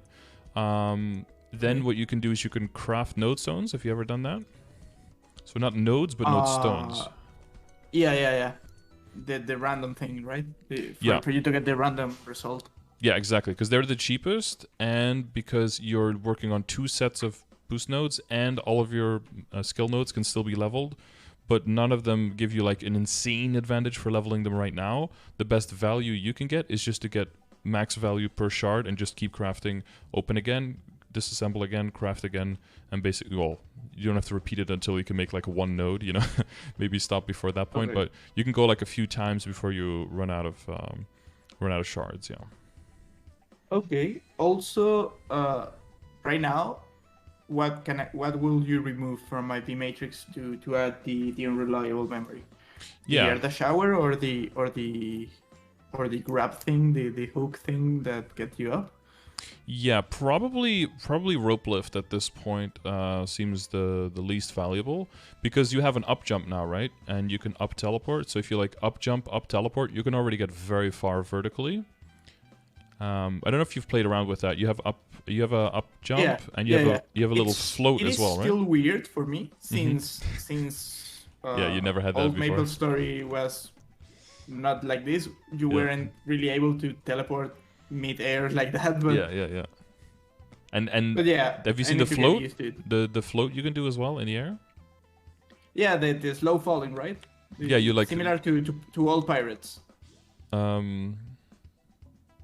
that were able to do that. The Buccaneers, was it, or I don't remember, the ones with the gun were able to Corsairs, like float a little bit. Yeah, we can glide. So the gliding from Corsairs, that's the same as like Demon Avengers, right? Where you can like glide left and right. You can do that, but like very, very slowly and only for a short duration. You can't go like all the way down, but you can help. You can use that to just stay in the air longer, or to reach like a platform to the side a little bit, and then use teleport while in the air if there's a platform nearby. So that mobility for training should give you enough, and it should also be faster than rope lift. So I think rope lift is the thing to go here. Few more things I want to mention. I think it's best if you're leveling up your slots just to do one slot to level 5 and then move on to the next one, and not have like, you know, a few level 1s, a few level 2s, a few level 3. That's a little bit chaotic, because you want your boost node to be in leveled up slots, and you want anything that needs to be leveled, right? So decent boost nodes, decent holy symbol, and unreliable memory, those want to be in leveled up slots, and you want those leveled up slots to be level 5 as fast as possible. But right now, some of the lower level ones are kind of like taking levels away from those that you want max boosted, right? So I would just do... And can you reset that thing? Yeah, you can reset it if you want. So it's under boom, slot enhancement, and then you can just click reset. Okay. Nobody saw Okay, that. so take them to level 5. Yeah, because you can move them around, right? So I would just take one right. slot to level 5, and then just one to level 5, one to level 5 until you run out, and then just organize the nodes accordingly, and just by priority put them in level 5. Yeah. Okay. So the main thing is, and after, it might change a little bit, but I don't think you have any of those after unreliable memory. The main priority, but just in general for all classes, is if you have skill nodes that get reduced in cooldown or increased in uptime, or both, those are typically the ones you want to prioritize, because all skill nodes will do more damage, right, when you level them up. But if at the same time they give you more uptime, that's considerably more value than anything else. Okay. So that's why we prioritize Also, unreliable memory, right? More uptime, basically. Right. And I can use both infinities, right? I use one, then I use the other, and I wait for the first one to reset. Yeah, but don't overlap them, because it'll just replace the skill. So use one all the way until it ends, and then use the other one. And there'll still be downtime, even if you have like max buff duration, because, you know, otherwise it would be way too OP. But it'll bring your average damage way up. So especially once you get more buff duration, because now you'll get double the value out of buff duration, right? Because you'll have 2 infinities instead of 1. Right. Okay. That makes a lot of sense. Okay. Let me just check what other thing I have written down here. Well, the net things I have right here, I think it is related to the year progression, and it is Phantasma coins. I never knew about them, but I know now that they are the way to get the Arcana set, and I think it is a little bit above my possibilities right now, right? Right now, yeah. It's very similar system to, you know how to get Absolab stuff? I used to know. Now I don't really remember. Okay, well, so it's very similar. So it's 2 things you need to do. So one thing, so for Absolab, it's weeklies in, it used to be dailies, but now it's weeklies in Dark World 3 These and in scrapyards Scrapyard. Yeah. dailies, right? Yeah. Okay. So now they're weekly, so you don't have to do as often, and you get more per you get more per time, but you're capped a little bit earlier. But you can do them all your characters over level 200, right? And they're transferable. So if you want to get the pieces quickly, you can transfer that way. So they're But also after that, you need to kill the boss, right? To get and the second other part is thing. you need to kills from the boss, and then you need to put the two things together, and that gives you the coin. And then with the coin, you can buy the items. So for Arcane gear, it's very, very similar. So for except for the difference is that you don't have a quest for the small items. You have to get them as a drop. But since a while, they also added them to the store. You can just buy the droplets for 50 mil each, or guild discount, of course, from the regular store. So for 50 mil each. But, you know, it's still pretty expensive because some items will need regular armors need 108, right? So that's already 5.4 bill if you just buy the droplets straight out. So it's pretty expensive. But then you need the drops from the bosses just the same. So basically, all of the drops from Lotus are the same as all of the drops from Lucid, like the same types of drops, and they're in the same store. So you'll need the droplets from that area, which are also transferable. So if you have, let's say, like 200 of the droplets that you would need to combine with Lucid drops, but you actually want to get the shoulder, for example, from the store from Will, then you can just transfer them to the other droplet. For Reboot, they added that. But so for Arcane gear, they switched a lot of things. So first of all, they made the droplets drop way more. Second of all, they lowered the cost of droplets per coin. And then the third thing they did was they lowered the amount of coins you need per item. And then the fourth thing they did is they made the droplets buyable in the store. So that's nice. And the fifth thing they did, they added boxes to the bosses. And then the sixth thing they did is they increased the rate from those boxes. And so you have weapon boxes or armor boxes. And if it drops, then you can open it and pick any of the armors from it that you want. The weapon, you can pick any of the weapons, that you can equip. But, most likely we'll just pick the stuff, right? But from the armor, you can pick any of the pieces that you want, including the one that would drop from the other boss. So if you get a box from Lucid, you can also pick a shoulder from that if you want to. So that goes into the whole area where people are like, do I buy the item if I can afford it, or do I wait? And then it's kind of like personal preference, and it comes down to, how much do you really need the damage? If you're going to do not as many bosses, you'll probably just buy the weapon as soon as you can, because there'll just be a huge increase in damage. Unless you're mainly mobbing like you are, and you actually have no problem killing all the monsters when you're mobbing, then why spend the money? You might as well wait then. So it'll once you get to the point, it'll kind of depend on, if you're struggling, if your party is struggling, or if you're totally fine, then, if there's pressure, then maybe get it early. If there's no pressure, get it later. Right, the situation will tell you, the spot you are on will tell you, okay, we need, I don't know, damage. We need the whole party's like, we need more. And you're like, oh no, I'm just gonna use my Fafnir, boys. Maybe Absolab by that point, and everyone's like,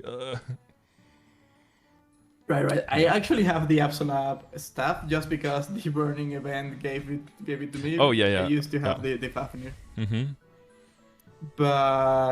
But yeah, before getting into gear progression, the other question I had is regarding this week list that you are mentioning. Yep. Is right now my priority is I do the Arcane River dailies.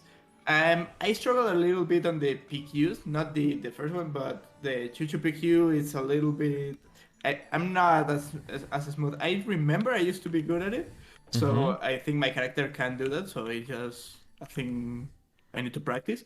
Yep. But the Latch Lane and the Arcana party quest, I'm just so bad right now. I need to practice a little bit more over there, but I know I need to do those dailies.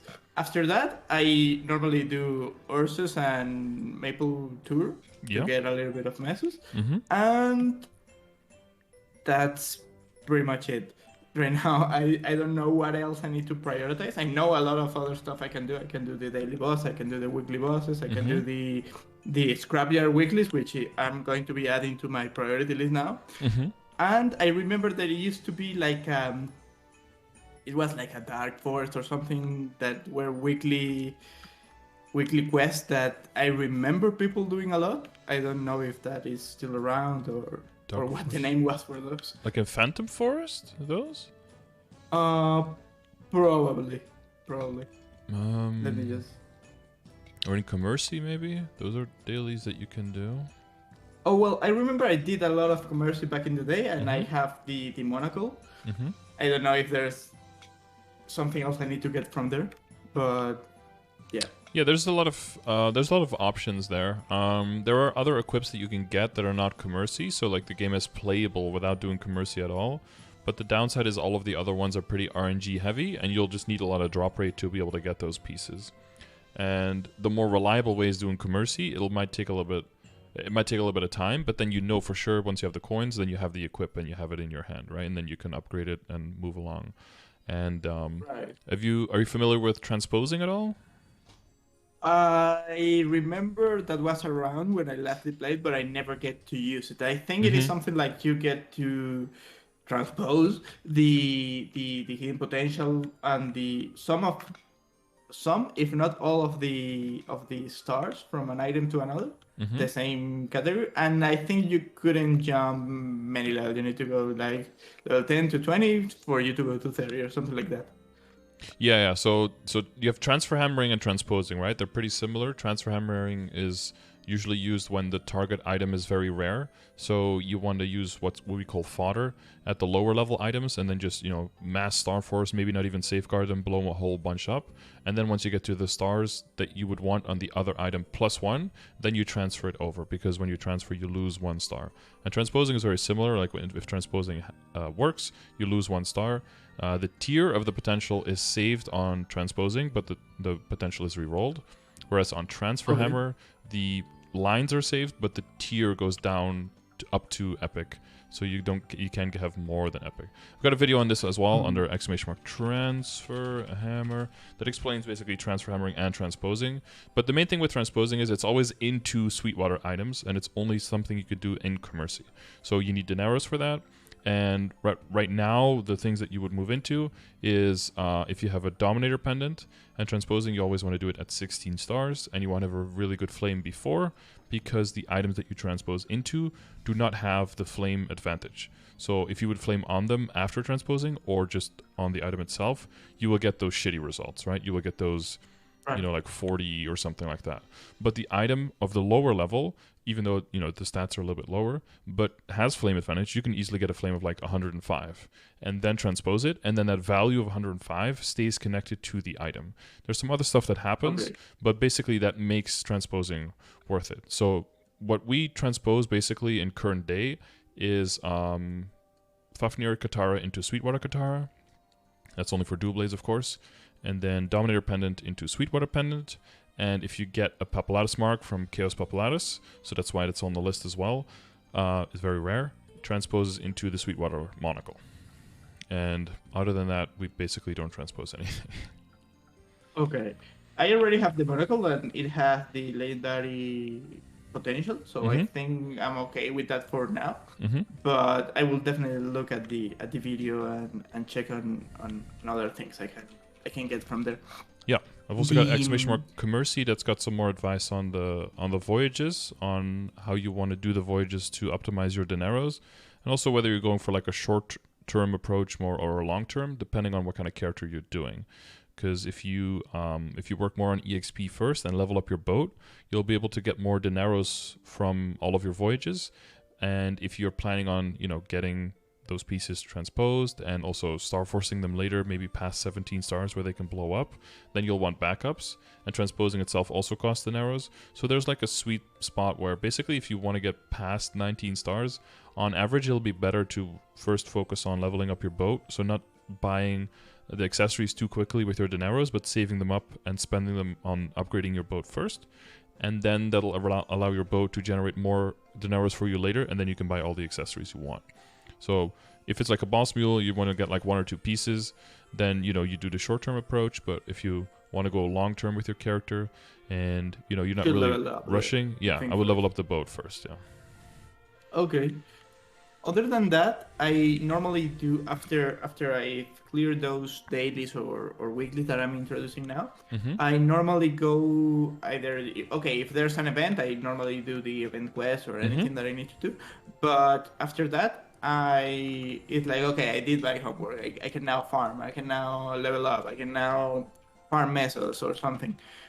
So I know it. The answer is depends. But how do you prioritize if you need to farm mesos, level up, or anything? Right now, I know that since my character is burning, I need to take it to 250. So probably leveling it up is the way to go. But in a normal scenario, do I normally go for mesh a little bit? I know it really depends, and probably depends if I'm able to clear the map or anything. If I'm Sure. stuck on the leveling process, I probably need to cube some items or anything, and for that I need mesos. But And for that you how need do to you train. normally Yeah. decide? I usually like to not prioritize. Well, you always prioritize something, but I like to do as many things at the same time as I can. So, like if I'm training, I like to train in an area where I can also loot a decent amount of money. I personally don't like either training 100%, like really focusing on the EXP and then letting all the drops expire, or like really going for the mesos, but then like fucking over my EXP. Typically, I like to play the game where I don't go like 100% on one and 20% on the other, but I like to go like 80% on both. Because I think in general for me, because I play a lot, but like my active playing time is also pretty low. So I like to be more efficient across the board on that playtime rather than really 100% chase one thing. So what I'll do usually is I'll try to find a map that has good rates, but where I can also loot properly, and that's what I'll do all the time. What some people will do is they'll focus more on purely on EXP, for example, when an event like this is going on, or when there's a specific EXP event, or when they don't really need the money for anything specific.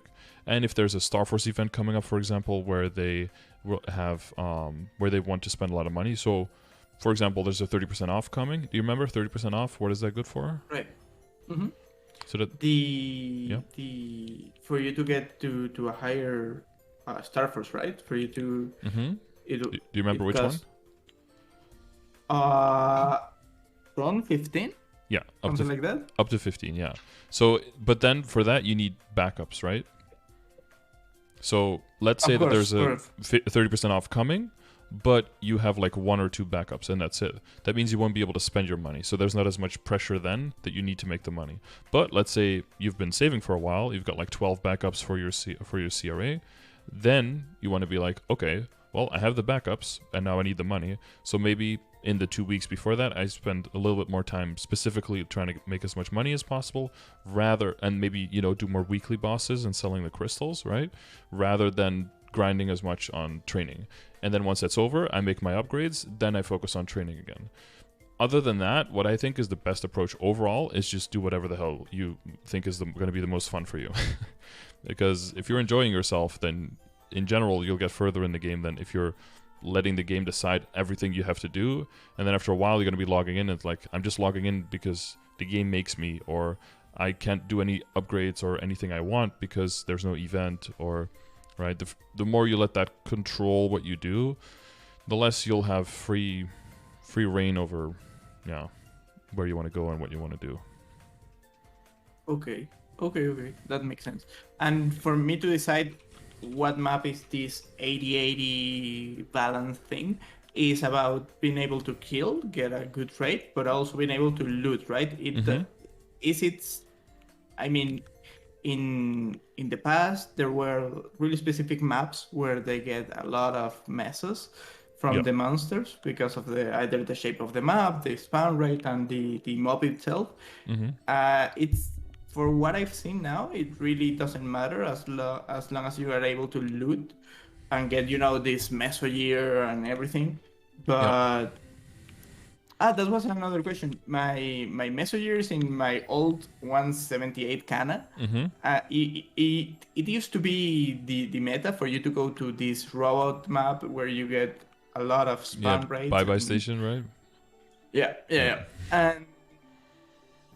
And I don't really know if that Kana is any useful, or I should just slowly get some messengers on my ice lighting, which clears really fast, or should clear really fast. Yeah, that's probably that. To go back to the point you said before, there's 2 things there, right? One is is going to be whether you have a vac pad or not.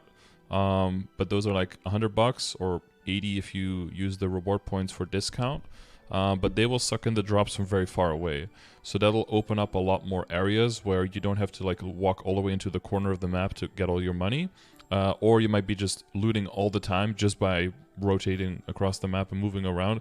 Maybe you'll have to go like to one bottom platform or one top platform, just teleport over there and get all the money real quickly, every 2 minutes before the drops disappear. But other than that, if you don't have a vac pet, it might be a lot of like taking specific time to like go loot the map. So what most people will do, especially in your situation, Ice Lightning, you'll have your sphere down, maybe you'll even put the fountain down, and maybe put like the snow lady down, and then go loot, because they will just be killing everything anyway, right, while you're looting, so that way you don't lose too many spawn things. But the second thing that connects to that is something we talked about before, and that's the battle analysis.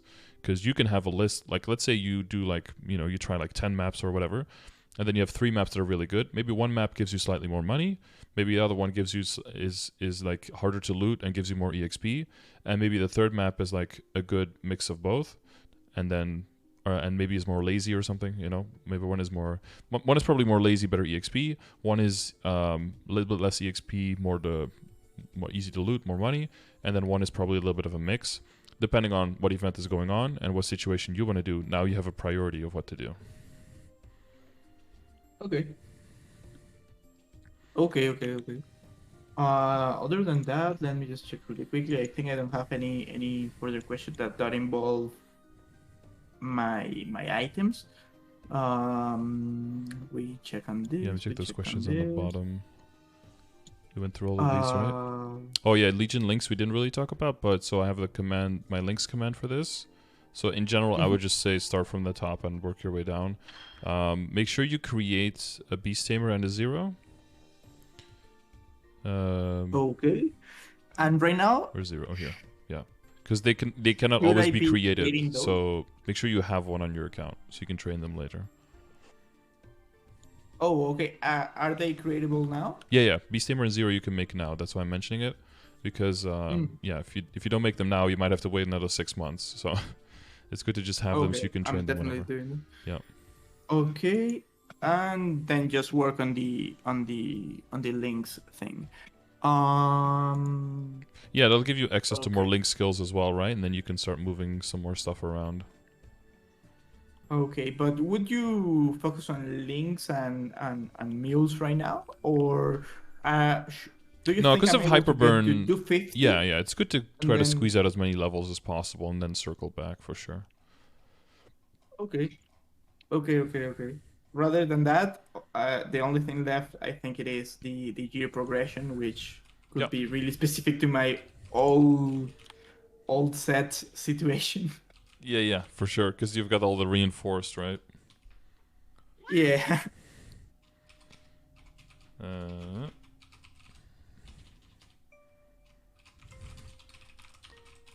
trying to write this down. Okay. Yeah, so with everything we talked about now, some things will hopefully be more quote-unquote obvious than other things. Yeah, well, your title, that's something that we don't have to worry as much about. You've got the... Oh, yeah, the tattoo and the monocle is what you already have. Yeah, so one of the things that is going on in the background is star forcing. So the main thing you want to just think about when it comes to star forcing is like, is there an event coming up, right? Right now there's a 1+1 event coming up, so that's a good moment for you to get everything up to 12 very, very cheaply. So all the things that you want to wear, you can get them to 12, and then you don't have to do anything with them unless you have backups, and you have like a decent amount of backups, and there's a 30% off. Other than that, you don't have to worry about Star Force, right? So until then, you just do your dailies and do your weeklies. And the only other thing that you have to worry about then is maybe the flames, but you'll get some from bosses, and you get some from event shops, basically. And other than that, I wouldn't buy any flames, for only 2 exceptions. One is make sure that your weapon has a really good flame, so I would maybe buy for that. And the other one is if you get an item that you want to transpose, so a Dominator Pendant or Pet Mark, and you have the resources to be transposing, right? So you have enough dineros, enough money. Other than that, don't worry about buying flames. Just use the ones from weeklies and from event shops. So Okay. that really only leaves us with potential that you can kind of do whenever. With potential with cubing. So the main thing that you want to think about is when you transfer hammer. So up to 17, it's all pretty straightforward, right? So we get all the stuff up to 12, no chance to boom yet. Then from 12 to 15, there's chance to boom. So either you get a lot of backups and then you just brute force it, right? Up to 15. Wait for 5, 10, 15, and then go 15 to 17. No safeguarding, just all the way up, and that'll be financially like the most efficient. And then when items that can boom, like with Absolab, there's a few things that you could do. So one could be, if you get a lot of clovers, you could get like the scrolls for star forcing, so they just go straight up to 17, so you don't have to worry about them. The other way is transfer hammering with minimal result, or if you're okay with doing the weeklies a lot and you can get backups on Absolab, you can also try star forcing them without backups. And this is where the calculators kind of come into place when it comes to what is risk that you are willing to do, that you're willing to take on, right? So you can say, for example, for Absolab, level 160, I turned this off by default, the star catching, because you might not always star catch. So I'd like to be safer rather than be too optimistic there.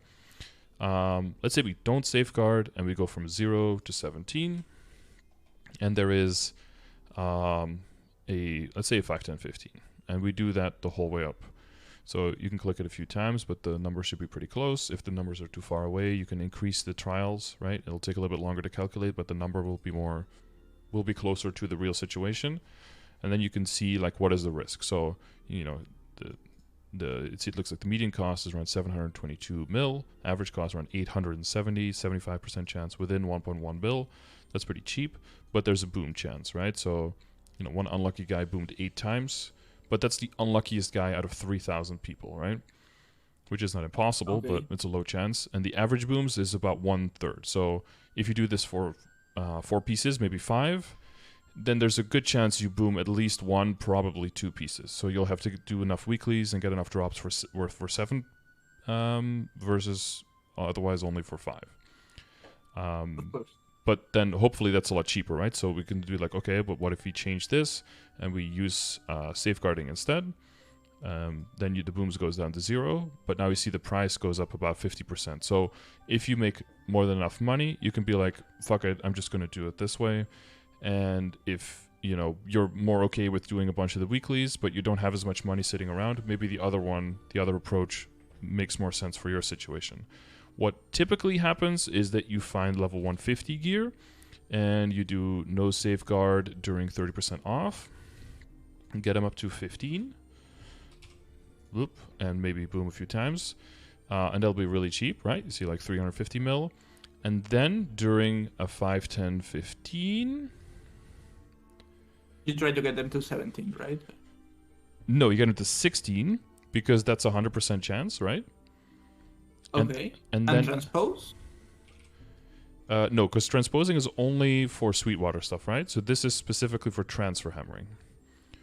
Okay. So you get them up to 16, then you transfer it into the Abso, and then the Abso, you'll lose 1 star, but you go back down to 15, which is safe again. And because this is during a 5, 10, 15... You go to 16 again. You can go to 16 again for free, so you can do it twice in a row, right? And then you can safeguard the last star, because it's just 1 extra star. And then on average, this is going to be like a really good middle ground. And so this depends on how quickly do you progress, right? Is this like your 5th character? Do you have like 80 bill? This doesn't make any sense to do, right? You just send it and just safeguard and you don't have to deal with all of it.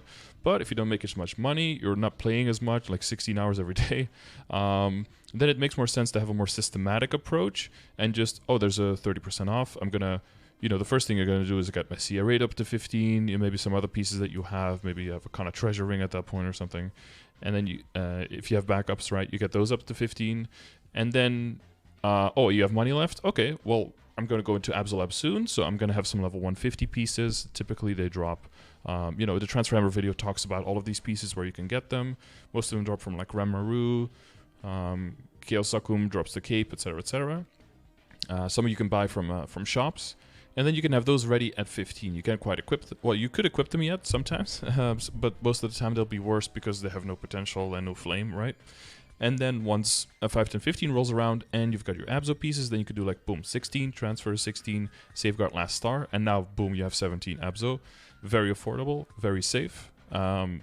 And then you can work on the potential and work on the flame. Well, actually, you can work on the flames early, because if you transfer hammer over, the flame does not get taken. That's only in transposing. So in transfer hammer, if you have Abso, you can also start flaming it already. Even if you, transfer hammer into it later, it won't override it. Okay, so that leaves me with one question. Right now, I should be aiming to do that since I have the CRI set and I need to go to Absolab as my next set. So the first thing I need to do is start working on the weekly scrapyard thing. Then I can... The Absolab includes like a shoulder or something, and right now I have the Magnus shoulder, so that is also going to be not transposed, but the other thing to the... Yeah, transfer hammered, yeah. And that's every 10 levels, like you said. So if you want to transfer the potential somehow on this one, you'll have to find a level 130 item and then do that in level 140 and that into 150 and that into 160. Again, because it's transfer hammering, it can only transfer the potential up to epic, but it'll basically give you 6% intellect, 6% intellect, and it'll be like 100% epic potential scroll, basically. Now, I believe that, if I'm not mistaken, in they added some shoulders to the game so you can transfer hammer better, and also some capes. But I will have to double check, because I think in because the Rudibus shop was really bad, right? They had like no items there. I believe they added that there, but let me check here. But you definitely lost the legendary or unique potential in that process, right? Yeah, it'll go down to epic, but it'll basically be 100% epic potential scroll, right? And you'll start with 12% intellect at least on Absolab, so you're still saving money by doing that.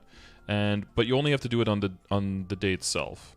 So, but that does mean that if you do it, that the star force is going to go down, so you'll have to safeguard on the piece, right? Because this one can only go up to 15, so that means if you transfer it goes down to 14, and then 14 to 15 can fail, so it's not a safe spot. Yeah. Okay. I should mention that in 6 months, when the Savior update comes out in summer, there is going to be a big change to star forcing. There will be no more chance to drop all the way up to 15, and there will be no boom chance up to 15 anymore either. But the base cost will go up to kind of compensate for that. So that is going to change the meta a little bit, but that's 6 months from now. If you keep regularly playing, by that time you'll be kind of past the point where getting up to 15 really means anything to you. It'll only be a thing for your second or your third characters that you have to worry about. Okay. Also, my Tyrant cape is 150, so that can go directly into Absolab, right?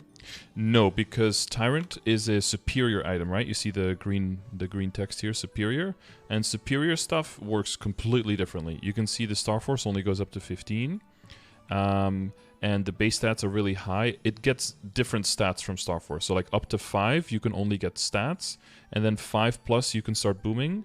And you only get weapon attack, but you get way more weapon attack. Also, the cost is way higher, and it starts at 50% fail, even at 1 star. It works completely differently. So whenever there's like a Star Force event on Sunny Sundays, that doesn't work on Superior. Most of the time, the transfer to Absolab, should be you can't transfer dropping that cape and getting a brand new Absolab cape, right? So if I'm not going to be transferring the stars, then just get a new one and get the potential from scrolls and stamps and anything. Go to 3 lines and then start cubing, right? The Absolab cape. Yeah, well, like I mentioned though, there is something you could transfer hammer into it, which is the Chaos Sakum cape, the Enraged Sakum cape, or the cape from Remaru. So what you can do beforehand is, if you do that boss a lot, maybe get an epic one to drop. That would be cool. Or maybe I have the wings. I have the unique wings. The wings, they could transfer, but the wings themselves are pretty unique, so I don't know if you want to use them, but I believe you can transfer those, yeah, because they work normally. And if you boom them, you can just get a replacement, right? You can just talk to the NPC and get a new one, so... Yeah, you could use that if you want. But what's the worth in that case? What's the worth of getting the Sakun cape or any other cape, cubing that cape and then Not cubing it, right? transferring? So I would have it so that let's say that you get like a 50% epic potential scroll, but you don't have the Abzo yet, then you can use it on the cape, on the Enraged Succum cape, and then once you get Abzo and you transfer it, then it gets epic as well, right? That's one kind of way that you can future proof getting value from that scroll, even if you don't have the items just yet. You kind of like, making the scroll 100% time duration, you know?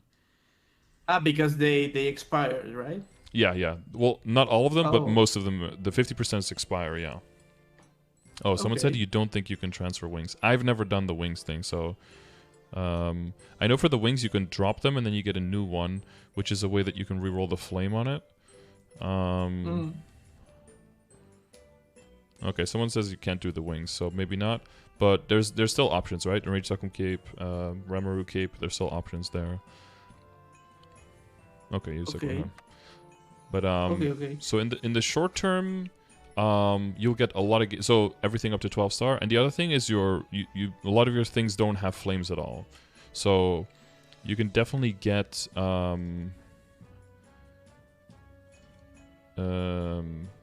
get some good flame value just by getting some random. In the beginning, if you get random flames, I would just use one on one item and then move on to the next one, right? Because the average return on an item is probably going to be really high if it doesn't have anything yet. And then once all of them have some kind of flame on it, then you can look at like which one has the most room to improve and then start focusing. For example, like your CRA. Probably a weapon first and then. Yeah, the weapon to try to get the tier, but maybe even now just a little bit on everything, because your CRA can very quickly get to like 60 flame score, and in just your 3 pieces, that's like 180 int that you can get right there, you know? That's going to make a big difference, especially because your potentials are pretty good already, so it's going to multiply very, very quickly. Okay. I actually flamed the staff, and the way you know it is flamed is just looking at the bottom lines of the stats of the weapon, right? It is not like the potential that you get that this new box right there or anything. Yeah, so the green numbers are the flame, right? So if you would look, if you go through the video and everything, we can check the score calculator. Oh, we can okay, look at okay. You can Then look I at will that. check on that first before getting. So Okay. if you want to check real quick, what you need to know is the level of the item, whether it has advantage, and what the base magic attack is. Those are the important stats. So Absolab has advantage, so we tick this box. It is level 160, so we tick that here. And the base is, I believe, 245, not 241. That was a different item. Which means that what you have, the 54, right? That's what you got. So you can see that that's a tier 4. So, you know, if you want to do the whole mathematics, right, then you can check out the cost calculator. You can check out the progression grid, like, okay, what kind of flame do you want to go for? You're in this stage, so you want a tier 5 or tier 5 plus up to tier 6. Then you can see here, how much is that going to cost? Weapon. Let's see, we want a tier 5 plus. And I don't know, like 8% damage or something. That should be pretty cheap. Oh, that's 48 to 69 flames. What if you just want tier 6 and no damage? Oh, that's 23. Okay, so anything like 40 flames, so that's like 400 or like 360 mil. How much will that gain? It'll go to tier 5 or tier 6. That's 75 to 98 weapon attack. So that's between 21 to 34 if I'm an int character. So let's say like 25. So that's 75 flame score. That's like the whole calculation from step 1 all the way to the later step, basically. But Okay. after a while that'll just go automatic, but that's like all the little steps that you're going through to think about, like, where do I throw my money at? Okay, and do I need to get all the Absolab set before it being worth, changing anything? Like, if I get the shoulder, should I be changing it right now? Or if I get the hat, I can... for example, if I get the hat, I will be dumping the CRA bonus, so probably it's not the first thing I need to get. I already have the weapon, so probably going with something like the glove or shoulder that is not part of any important set like CRA, and doing the full body equipment at the same time. Mm-hmm. Is there any particular order or anything I need to focus? Yeah. Besides, getting everything to 12 stars and doing the weeklies. Yeah, sure. What can I upgrade first? What Mm-hmm. should I be leaving? Leave it like that. You'll get to that in the future. Yeah, we can go through it like kind of like one piece at a time. So, so weapon you're going to keep for a while. Basically, your only two options after this is a real Absolab and then an arcane weapon, and then after that Genesis, right? Like when you're killing the Black Mage for 8 months, so that's a little bit away. Do you get a real Abso weapon? That depends on how quickly you progress, right? If you progress really slowly and you can't really get to the hard lucid hard will bosses yet, you don't feel like you're doing enough damage, you want way more damage before you can participate there, you might make a real Absolab weapon. That way you can reroll the potential for percentage magic attack, right? That'll give you way more damage when you're bossing and when you're mobbing. This one, 9% damage, 10% critical rate, is kind of bad, the potential, but it's a free weapon, so it's good right now, right? So, but other than that, most people, if you just keep progressing, you push all your other pieces properly, this should be good enough to get into hard lucid hard will party, and then you can get to the point where you can go straight into arcane. So that kind of just depends on, again, on how far you go and how strong you are by when you get there. The secondary, this one is like more than good enough. I wouldn't touch this. Eventually you want to go for the shield. So that's called the Deimos Mage shield, and that recipe drops from from normal Signa, sorry. So that's an important weekly to do, and also make sure you have enough drop rate so you can get that to drop. That's a really good piece because it can be star forced all the way up to 20 stars. And with that 20 stars, it gives you way more base stats. It gives a whole lot of magic attack. I don't know if I think I have a 17 star. But because star forcing past 17 gives so much magic attack, yeah, so at 17 star it's 64 intellect with 15 magic attack. So it's already way better than this, right? The base stats, and it gets the same potential. So before you go like crazy on the potential on your secondary, I would just already start working on the shield. And shield, the same thing, if you're going to go past 12, going to go past, get to that point where it can boom, either have a lot of backups or just safeguard 1 to 17 if you have enough money, and then later if you go past 17, once you have a bunch of backups, a bunch of recipes. The emblem has a lot of room for improvement when it comes to potentialing and cubing anything. The emblem would probably be top priority because 40 ID is nice, but just 40 ID, the 9 intellect really isn't that good on an emblem, right? Because you can get magic attack, you can get damage, and you can get ID. So intellect is only like the 4th on the list on priorities. And again, for this, you could also check, again, you can go into calculator, exclamation mark cubing, and then we can go cost calculator, and then this is kind of just, all the process that's going on in the back again, right? You can check for the emblem, red cubes, it's already legendary, it's, I think, level 100, that doesn't matter as much. And let's say that we want to get, you probably need the ID, so let's say we want, there's limited options here, it'd be pretty expensive for you, but let's say we want ID and two lines of attack. Yeah, that's like 6 to 10 bill. You're kind of in a situation where you're not gonna go quite that far, but the average cost, I can tell you, like to get 1 line of ID and a line of magic attack, or 2 lines of magic attack, so a combination like that, will be reasonably cheap compared to all your other potentials, because all your other ones are really good already. There's a lot of intellect there already, so there's not like super easy gains to make there. So the emblem is definitely priority for cubing. I am aiming for percentage magic attack and ID, right? ID, yeah, probably. I have to double check with your stat window, but you were talking about you're probably in your mobbing setup here, but like even when you're in your bossing setup here, definitely use those remaining points into your ID, because that's really important. Do you know how ID works, how that's calculated? Not really, no. So that's another, and this is why with the hyperstats, it's such a high priority.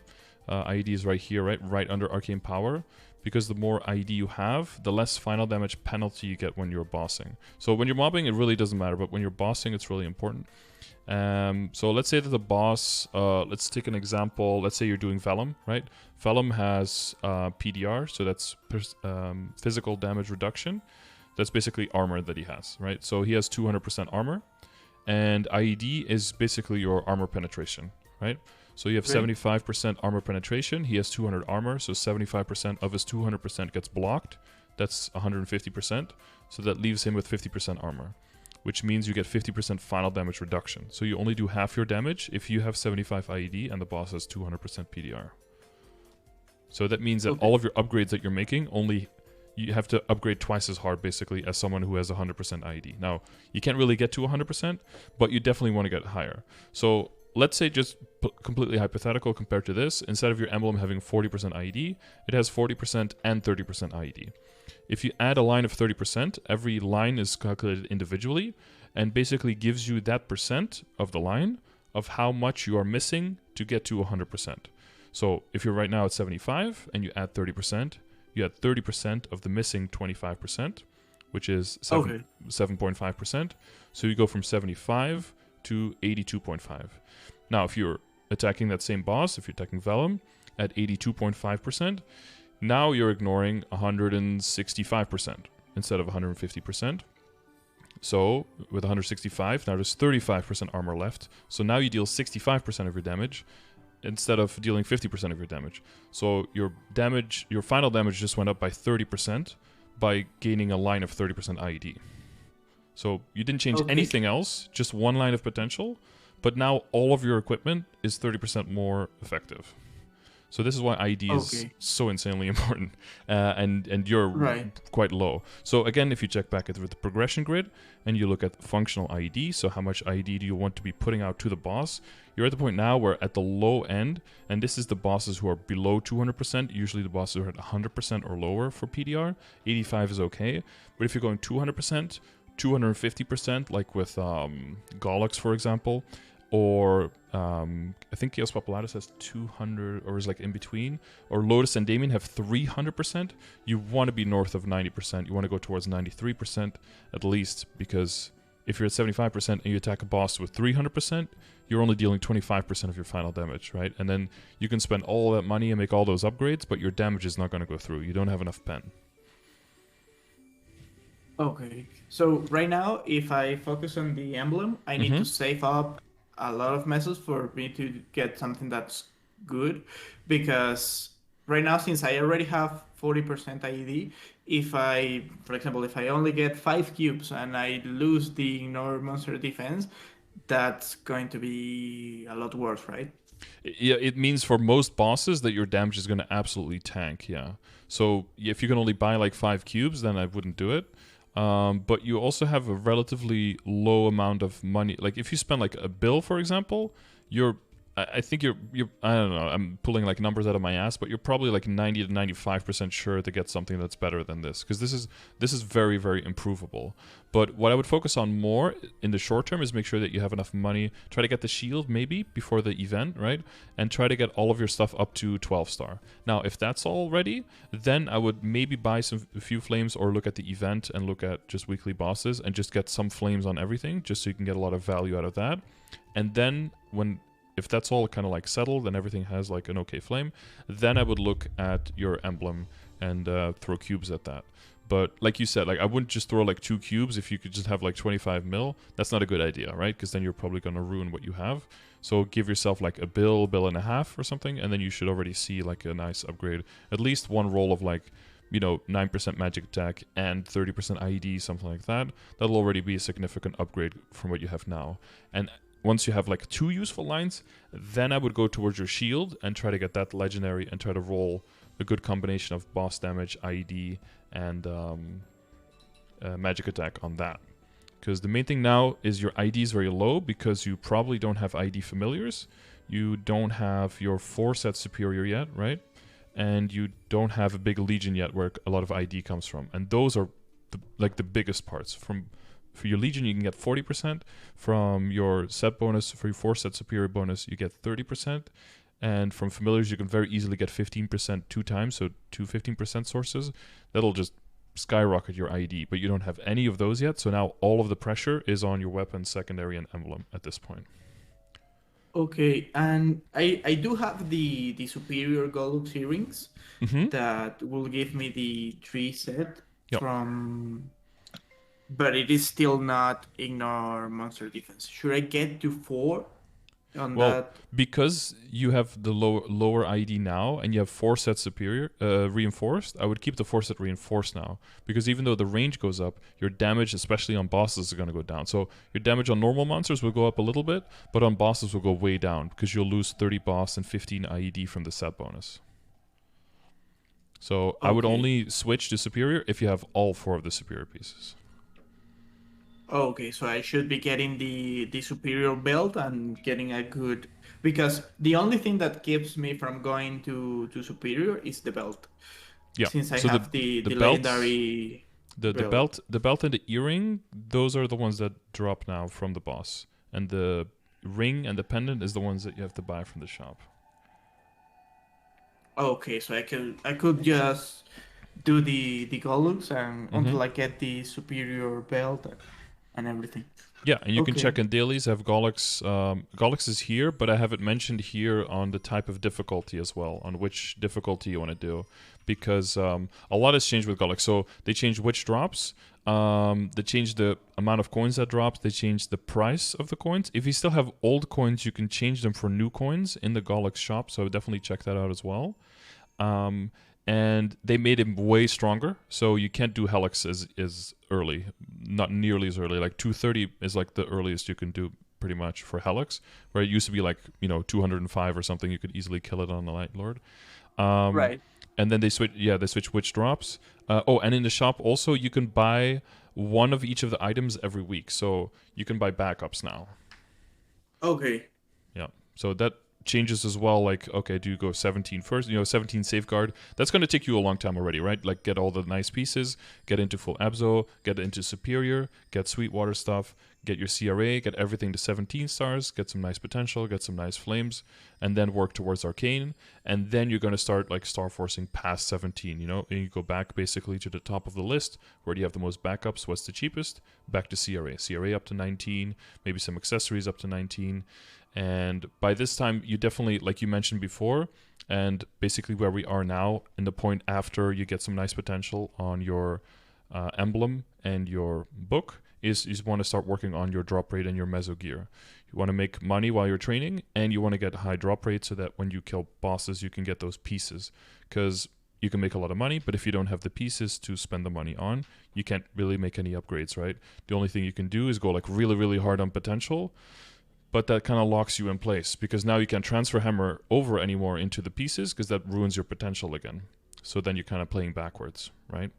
So you want to make sure you don't overinvest in the potential, but that you work hard on getting daily bosses and weekly bosses done, so that once you have the money, you can have the backup, so you can take those risks that are needed.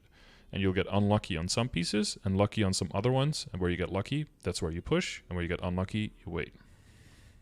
Okay. And do you have any guide on meso and drop gear progression? Since I have none of Yep. those on this account. Yeah, that's under ! drop rate on how you want to go about that, yeah.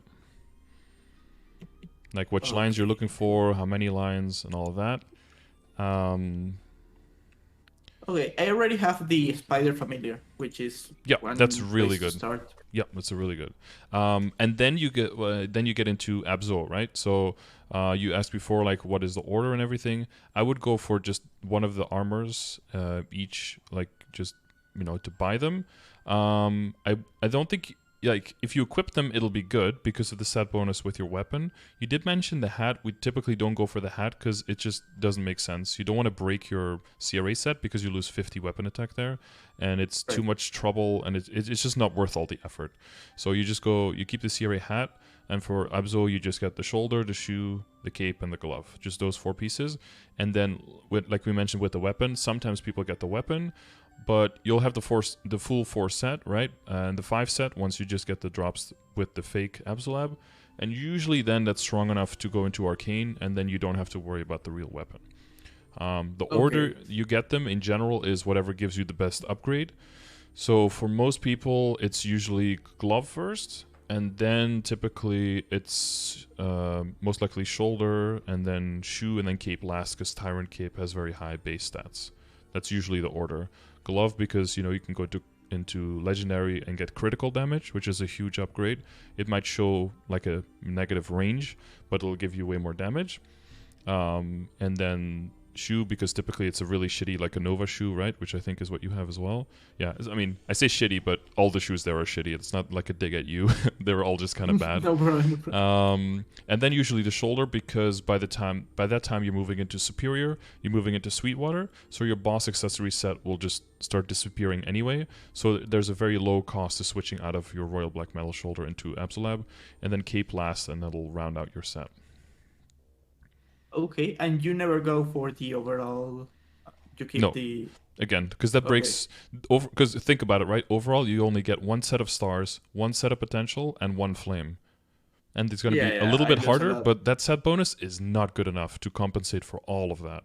Especially not once you get past 15. And it's harder to replace, right? So it's going to be harder to get it to high stars. So it just doesn't make sense. It's too shitty. Those 3 pieces of CRA you normally keep until the end game? Or maybe later is another... Only now is there a possibility to switch it out. With the hardest boss in the game now, Kalos, drops pieces that will get... I think for every clear you get 1 piece. And with 5 drops you can get 1 of these. And then... It's like level 200. Is it level 200? No, level 250. Level 250, quote unquote, CRA pieces, basically. Okay. Yeah, those are like insanely strong, but very high risk, and they're going to take a long time to upgrade. But because they're level 250, the stats on them is nuts. I think like an 18 or a 19 star is already better than a 22 CRA or something. You know? Okay, so right now, just to recap, it is Emblem, then Shield. I mean, it is first 12 stars anything, get a normal flame on anything. Mm-hmm. After that, it is Emblem, Shield, and at the same time, I start working on Absolab, Belt for the Superior set. And after I get the Emblem and the Shield, I can start working on the Drop and Messenger. Mm-hmm. Yep, and then you just look at events to see what you focus on in terms of star forcing. If you need backups, you work on that. If you just need, if you just want to train and work on the event and get some levels, then you just grind it out. One thing I wanted to definitely mention, though, is that you have the Ghost Ship Exorcist badge. There's no more access to this item, and like no badges with potential can be gotten in the game at all. So make sure you definitely don't risk blowing this up, because there's no replacement for this. And yeah, this is how people can tell it's an old character, and people will be kind of envious that you have those stats accessible and that other people don't have them. So definitely wanted to make sure. But should I keep on rolling those stats, or 15% int is okay for now? Yeah, so if you look at exclamation mark cubing, it also has like a little list of the order in which you want to cube items, badge and heart. If you get that, that's one thing I wanted to mention as well. If you can buy the heart from the current shop, the fairy heart, it costs 2 bill mezzo. Seems like very, very high. It's a lot of money, but it's an extra item slot, and it's together with the badge, they have the lowest amount of junk lines. So if you look at, for example, into the cubing, this one, yeah, cubing calculator. If I put here, let's say the hat, right, like the hat that you have, and get 27% stat. On average, that's 3 to 5 bill. You probably spent less because it's a pretty nice hat. But if I want the same stats on a heart or on a badge, see how much cheaper it is? It's crazy, right? Okay. And heart is the same. So they're really nice. The heart. Mm-hmm. It is needs an Android as well. Right now. Yeah. Right. I also don't have an Android at the moment. There's an event that started today where there's boxes and rewards, and you'll be able to pick an Android at the end. So if you look at the letters thing, right? Yes, exactly. If you look at the I don't know where it is exactly, but I'm gonna have to click through it. But on the bottom, if you do all of the challenges, there'll be an Android. If you can't afford that one, there are also Androids you can buy in the shop right now for 1,500 ignition coins. And the final event and everything is going to have like 4,000, so you'll definitely be able to afford that near the end. Okay. Yeah, because like you said, you need one to work. Yeah. Does that overlap the priority of, for example, I don't know, the experience nodes, the node stones, the arcane symbols? I was following a guide that says that since I am born in this character, I should probably be using the arcane the ignition coins for arcane for some arcane symbols to level that up a little bit. But should I be saving them instead for me to go to the Android thing? Well, so Android would be 1,500, and from the last 2 weeks extra, you can get 4,400 extra. So that'd be well within that. I would say nodes are probably nodes, and I almost wouldn't buy the EXP nodes in the event shop because they're way more expensive. They're like 1,000 each, right? And the regular nodes are 70. If you compare that to the Clover shop, so that's also kind of where I look at, like 1 to 20 on. Yeah, so that's also how I look. Like, what is the priority to buy from what shop? I look at the Clover shop. Oh, it's 1 to 20, and the other one is 70 to 2,000. It's like, ooh, that's more rough, right? So comparatively, the better value is here. So I like to use the event shop definitely for the regular nodes, but then yeah, it's kind of up in the air on what resource you need. You know, if you want to buy some flames, some eternal flames, some powerful flames, you could do that. If you do the I probably wouldn't do the droplets yet, right? You can do that with the weekly coins if you get enough for that. But yeah, probably some symbols, yeah. It's pretty high on the list, yeah. Okay, and if for any reason I'm able to get the peak and get some billions, I can do the other Android, right? The Android heart, the 2 billion Android heart. I can have that on the list as well. Yeah, I would focus on buying that because there's only one of those available every 6 months. Sometimes there was an event called Wandroid where you could get similar level hearts by doing like a bunch of jump quests. But we haven't had that event in a while, and there seems to be no indication that it's coming back anytime soon. So I would definitely, if you're playing the character for long term, definitely buy the Fairy Heart before the event is over. And last day should be February 7th, so you have a little bit under a month to buy it. Okay, and you were telling me that by the end of the event, you will get a lot of ignition coins. How? I don't really understand that part. Yeah, where's my event? Here. It's called Attention Please. This is going to start on January 25th. Basically, you're going to get this little pop-up that has a little box on it, and if you cap your ignition coins on that day, you can click like, hey, I capped today, and then you get an extra 300 for day 1. And then day 2 as well, day 3 as well, day 4 as well, and day 5 you get an extra 1,000. And then, so you have, if you cap 5 times per week, just your regular coins, right? Not the clovers or anything. And you do that every day, then in those 10 total, you get up to 4,400 extra coins on top of what you can already and get those now. All right. Yeah. Okay. Okay, so I can get, if I'm able to get the Android from that and the heart from the coin from the message shop, I will be good with that. And I can add potential to the heart and everything normally, right? It is a normal. I never used an Android, so that is why I'm not sure the priority there. Yeah, but you can get the potentials and everything on the Android and the heart, right? Not on the Android. Android, you cannot. That's literally just like a dead block item. Nothing happens with that. It only allows you to use the heart, right? Yes, yeah. Well, you can use the heart without it, but the stats won't apply. So in order for stats to apply, you have to have an Android that it goes with. Yeah. The one thing it can do though is that a lot of the more new Androids have a shop function. So if you go to add here, then you can click on. Oh, mine doesn't. Oh, but then you can click on shop, and then that'll allow you to sell items and buy some basic items as well. Yeah. Okay. Oh yeah, you can put NX on it. Sorry, I forgot to say that. You can dress it up so you can cosplay like a 0. Okay. All right. On top of that, creating the Beast Tamer and the 0. The last thing, I think it is the last thing, the inner ability. Yes. What should I be doing on that?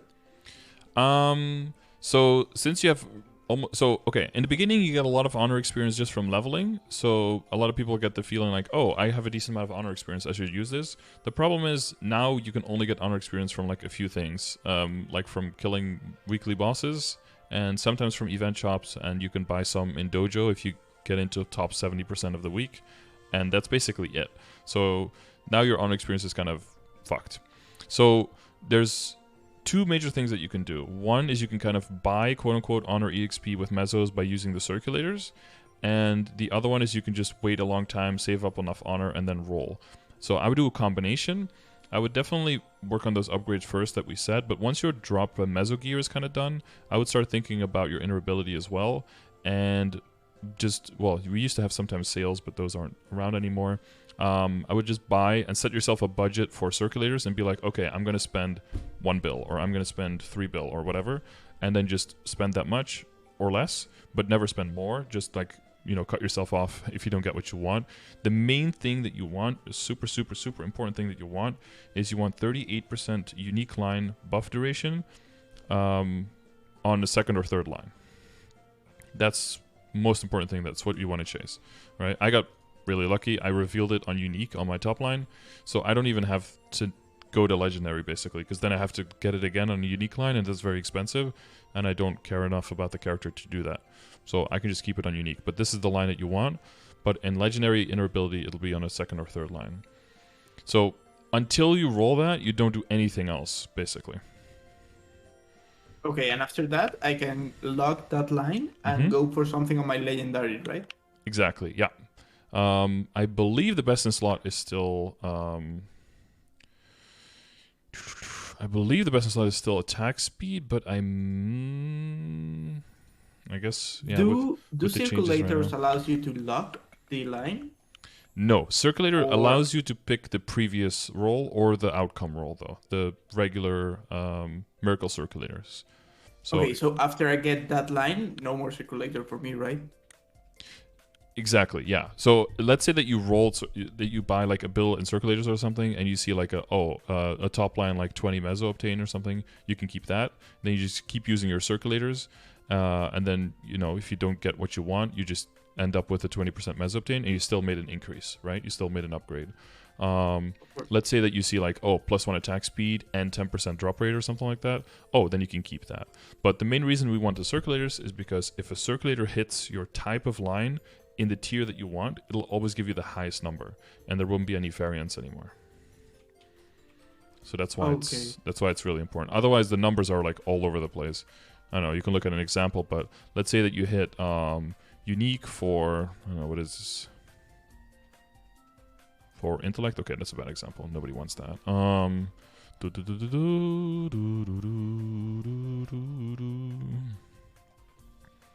Item drop, for example, right? No, this is an item drop. This is...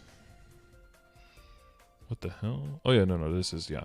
So let's say you hit unique item drop with a regular roll, then it could be 13, 14, or 15. So it'd be 40% chance to be 13, 35, etc. But if you use a circulator, it'll always be the highest number in the tier. So it'll always be the 15%. So that's why we want those circulators. That's why that's the start. Okay. And I get those from the cash shop, right? Yep. 18 mil each in the cash shop, yeah. Okay. But that is, again, until I get the 35 buff duration line. After that, I need to get honor EXP and roll it by locking the thing, right? The 38, yeah. After that, because then you don't have the money to roll. Basically, then you check again with the events, right? You look for 50% off event, and then during that, you lock and roll. Other than that, you just save. Because it'll most likely cost... I mean, I would expect you to get a good legendary. It's probably like $1.5 million to 2 million honor. So until you're at that point, you don't have to worry about it at all. You just think about it later. Okay. All right. I don't know if there's anything I'm missing that you think I must be focusing on, but other than that, I guess I will be reviewing this coaching session a lot because it was a lot of information for a coming back player, but yeah, and of course we link to the commands a lot, so you can just go in there and then check the video, and hopefully it'll make everything fall into place even more. Sure. Right now, I have a lot more of, a sense of orientation of what to do that I did before, so it was definitely useful for me because I was really lost. I didn't even knew where to start. It was a lot of new information. Yeah, I guess one thing you could do is probably join either Ice Lightning Mage Discord or the Mage Discord in general. They'll just have a bunch of Ice Lightnings in there who just know everything about the class and can give you very specific answers to questions that you might have. You know, maybe like timing with Infinity if you're trying to do certain bosses, or map rotations that people have found, stuff like that. That can be very helpful. You can find the link for that through my Discord, and there's like a class Discord header that you can find Discords for all the classes that you might want. The other thing, I mean, it's kind of a small thing, but like you have the Stone of Eternal Life, which is absolutely garbage. You can just replace this very easily with the Pink Holy Cup from Pink Bean. Pink Bean is daily, and Chaos Pink Bean is weekly. You should be able to kill that pretty easily. That cup has better base stats, but it also has flame advantage. So for when it comes to And you think I'm able to kill that now? Chaos Pink Bean? Probably. Well, if you go through all the things that we talked about, right? So getting the right equips in the right place, the Matrix, maybe doing the hyperstats, getting the IED up, that kind of stuff. I think you can kill Chaos Pink Bean, yeah. Because if all goes well, right, and you're going to be a little bit out of it, you're going to be a little bit... your level is going to be too fast, right? So you're not going to be able to track your level because of hyper burn. So whenever you look at the game stages, whenever you look at the dailies, always aim a little bit lower for now than where your level is at. Yeah. Your level is not going to be the best indicator. But you see here with the bosses, you see Chaos Pink Bean here is set to like start at 210 plus. So since you're into 220s, and we talked about, you know, unreliable memory, all that stuff, right? Should be doable. Should be doable. Okay, and to get the most out of the burning event, I should be focusing a lot of doing the calculator maths on which map should I be training, and just straightforward power leveling, right? Should I be power leveling through I don't know, a little bit further, or should I be focusing right now when we hang up this call? I should be focusing on my equipments, or for the moment keep leveling like this and then keep those sort of things in mind? Well, I would Where do a would you balance. focus, I would do a balance. For me, usually I don't like grinding very much. So if I feel like grinding, then I grind, because I will have more times where I don't feel like it than times where I do feel like it. So there's going to be enough time where you can just stand still. But like you said, you need to grind it. You need to make money in order to be able to spend it, right? So if you focus on the grind now, if you notice that you're logging into the game and there's something that you just leave until the very last moment, or you just really don't like doing it, always consider like, what is the worst thing that could happen if I don't do this, you know? Because the worst thing is probably that you burn out, but like that if you do it, right, that you just burn yourself out because you're just not enjoying it and you're not going to have the time for it. And like you said, you want this to be a relaxing game that you're like doing and then chilling. You want to stay in that chilling zone for as long as possible. So do what you enjoy.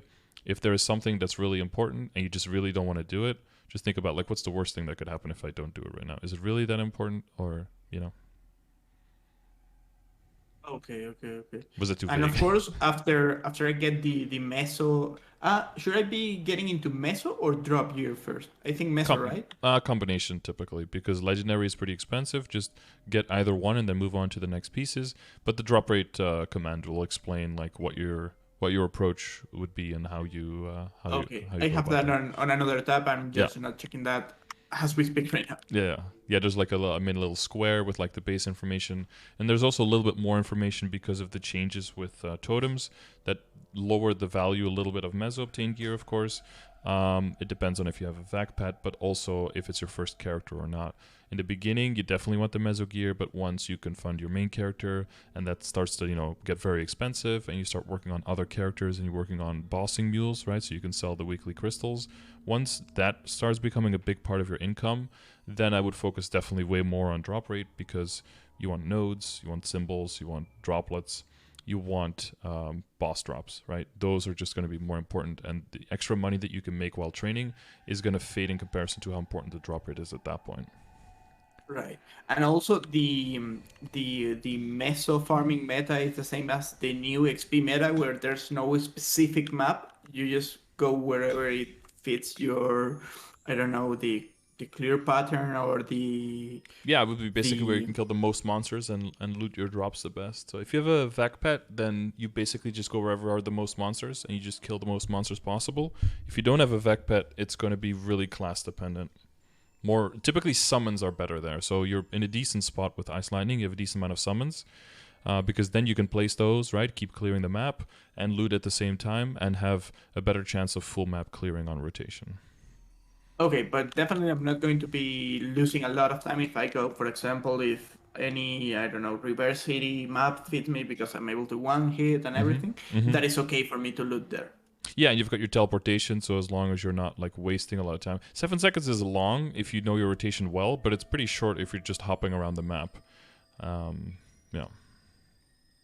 Okay. Okay. Well, in that case, I think I have a lot to study, but I'm really good to go there. Yeah, we went a little bit over time there, but hopefully we got through everything. And well, we didn't really get through the details and everything, but we got through where you can find all the detailed information, right? And then that way you can read up on it. No, that's perfect. Yeah, perfect. if I don't think I was going to be able to manage the specific details right now. Yeah, no, that's a good expectation. I mean, if you do look through the things and you have additional questions, I stream every day, so you can always jump into chat and just ask whatever you want. Oh, of course, I'm going to be around here either for any further question or just to have good time because I usually watch your stream when I play MapleStory, so that's not gonna change. Okay. Well, if I ever get back into TFT, I'll ask you for a coaching session then. Sure thing. We can arrange that. Just let me know. We'll see. Sometimes I watch some streams, but I haven't played it for too long. I don't like the sets where they all have like themed skins. Because I don't actually play League, so they all look exactly the same to me, and I lose track of who is who, and it gets very confusing for me. Right.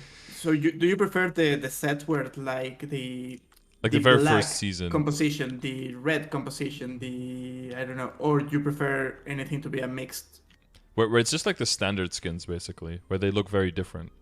I prefer that because then if I see the champions on the bottom, I can immediately see like I want that one, I don't want that one, but I don't want to have to like read and like try to remember which one is which because I just don't know the champions, and then and a lot of time there's a lot of similar champions like Dukas that look just the same. Yeah. Or the picture will look almost the same, and then they have the same skin, and it's just impossible for me to tell which one is which. Yeah, and then because then you roll slower, and then sometimes you roll over champions you need, which is just that can be game changing, right? If you roll over. Of course. Have you tried this set, the set 8? No, because I saw Suju play it and I was like, they all look the same to me. It's so annoying. Okay. Because it's all like star, I understand. whatever. Yeah, I haven't tried it. No, I haven't played it in a while. I don't really have the time at this point. But if I have some time in the future, it's a nice like side game. Other way around for you than for me. Yeah, the opposite, the other, the mirror thing. Yeah, mirror thing, exactly.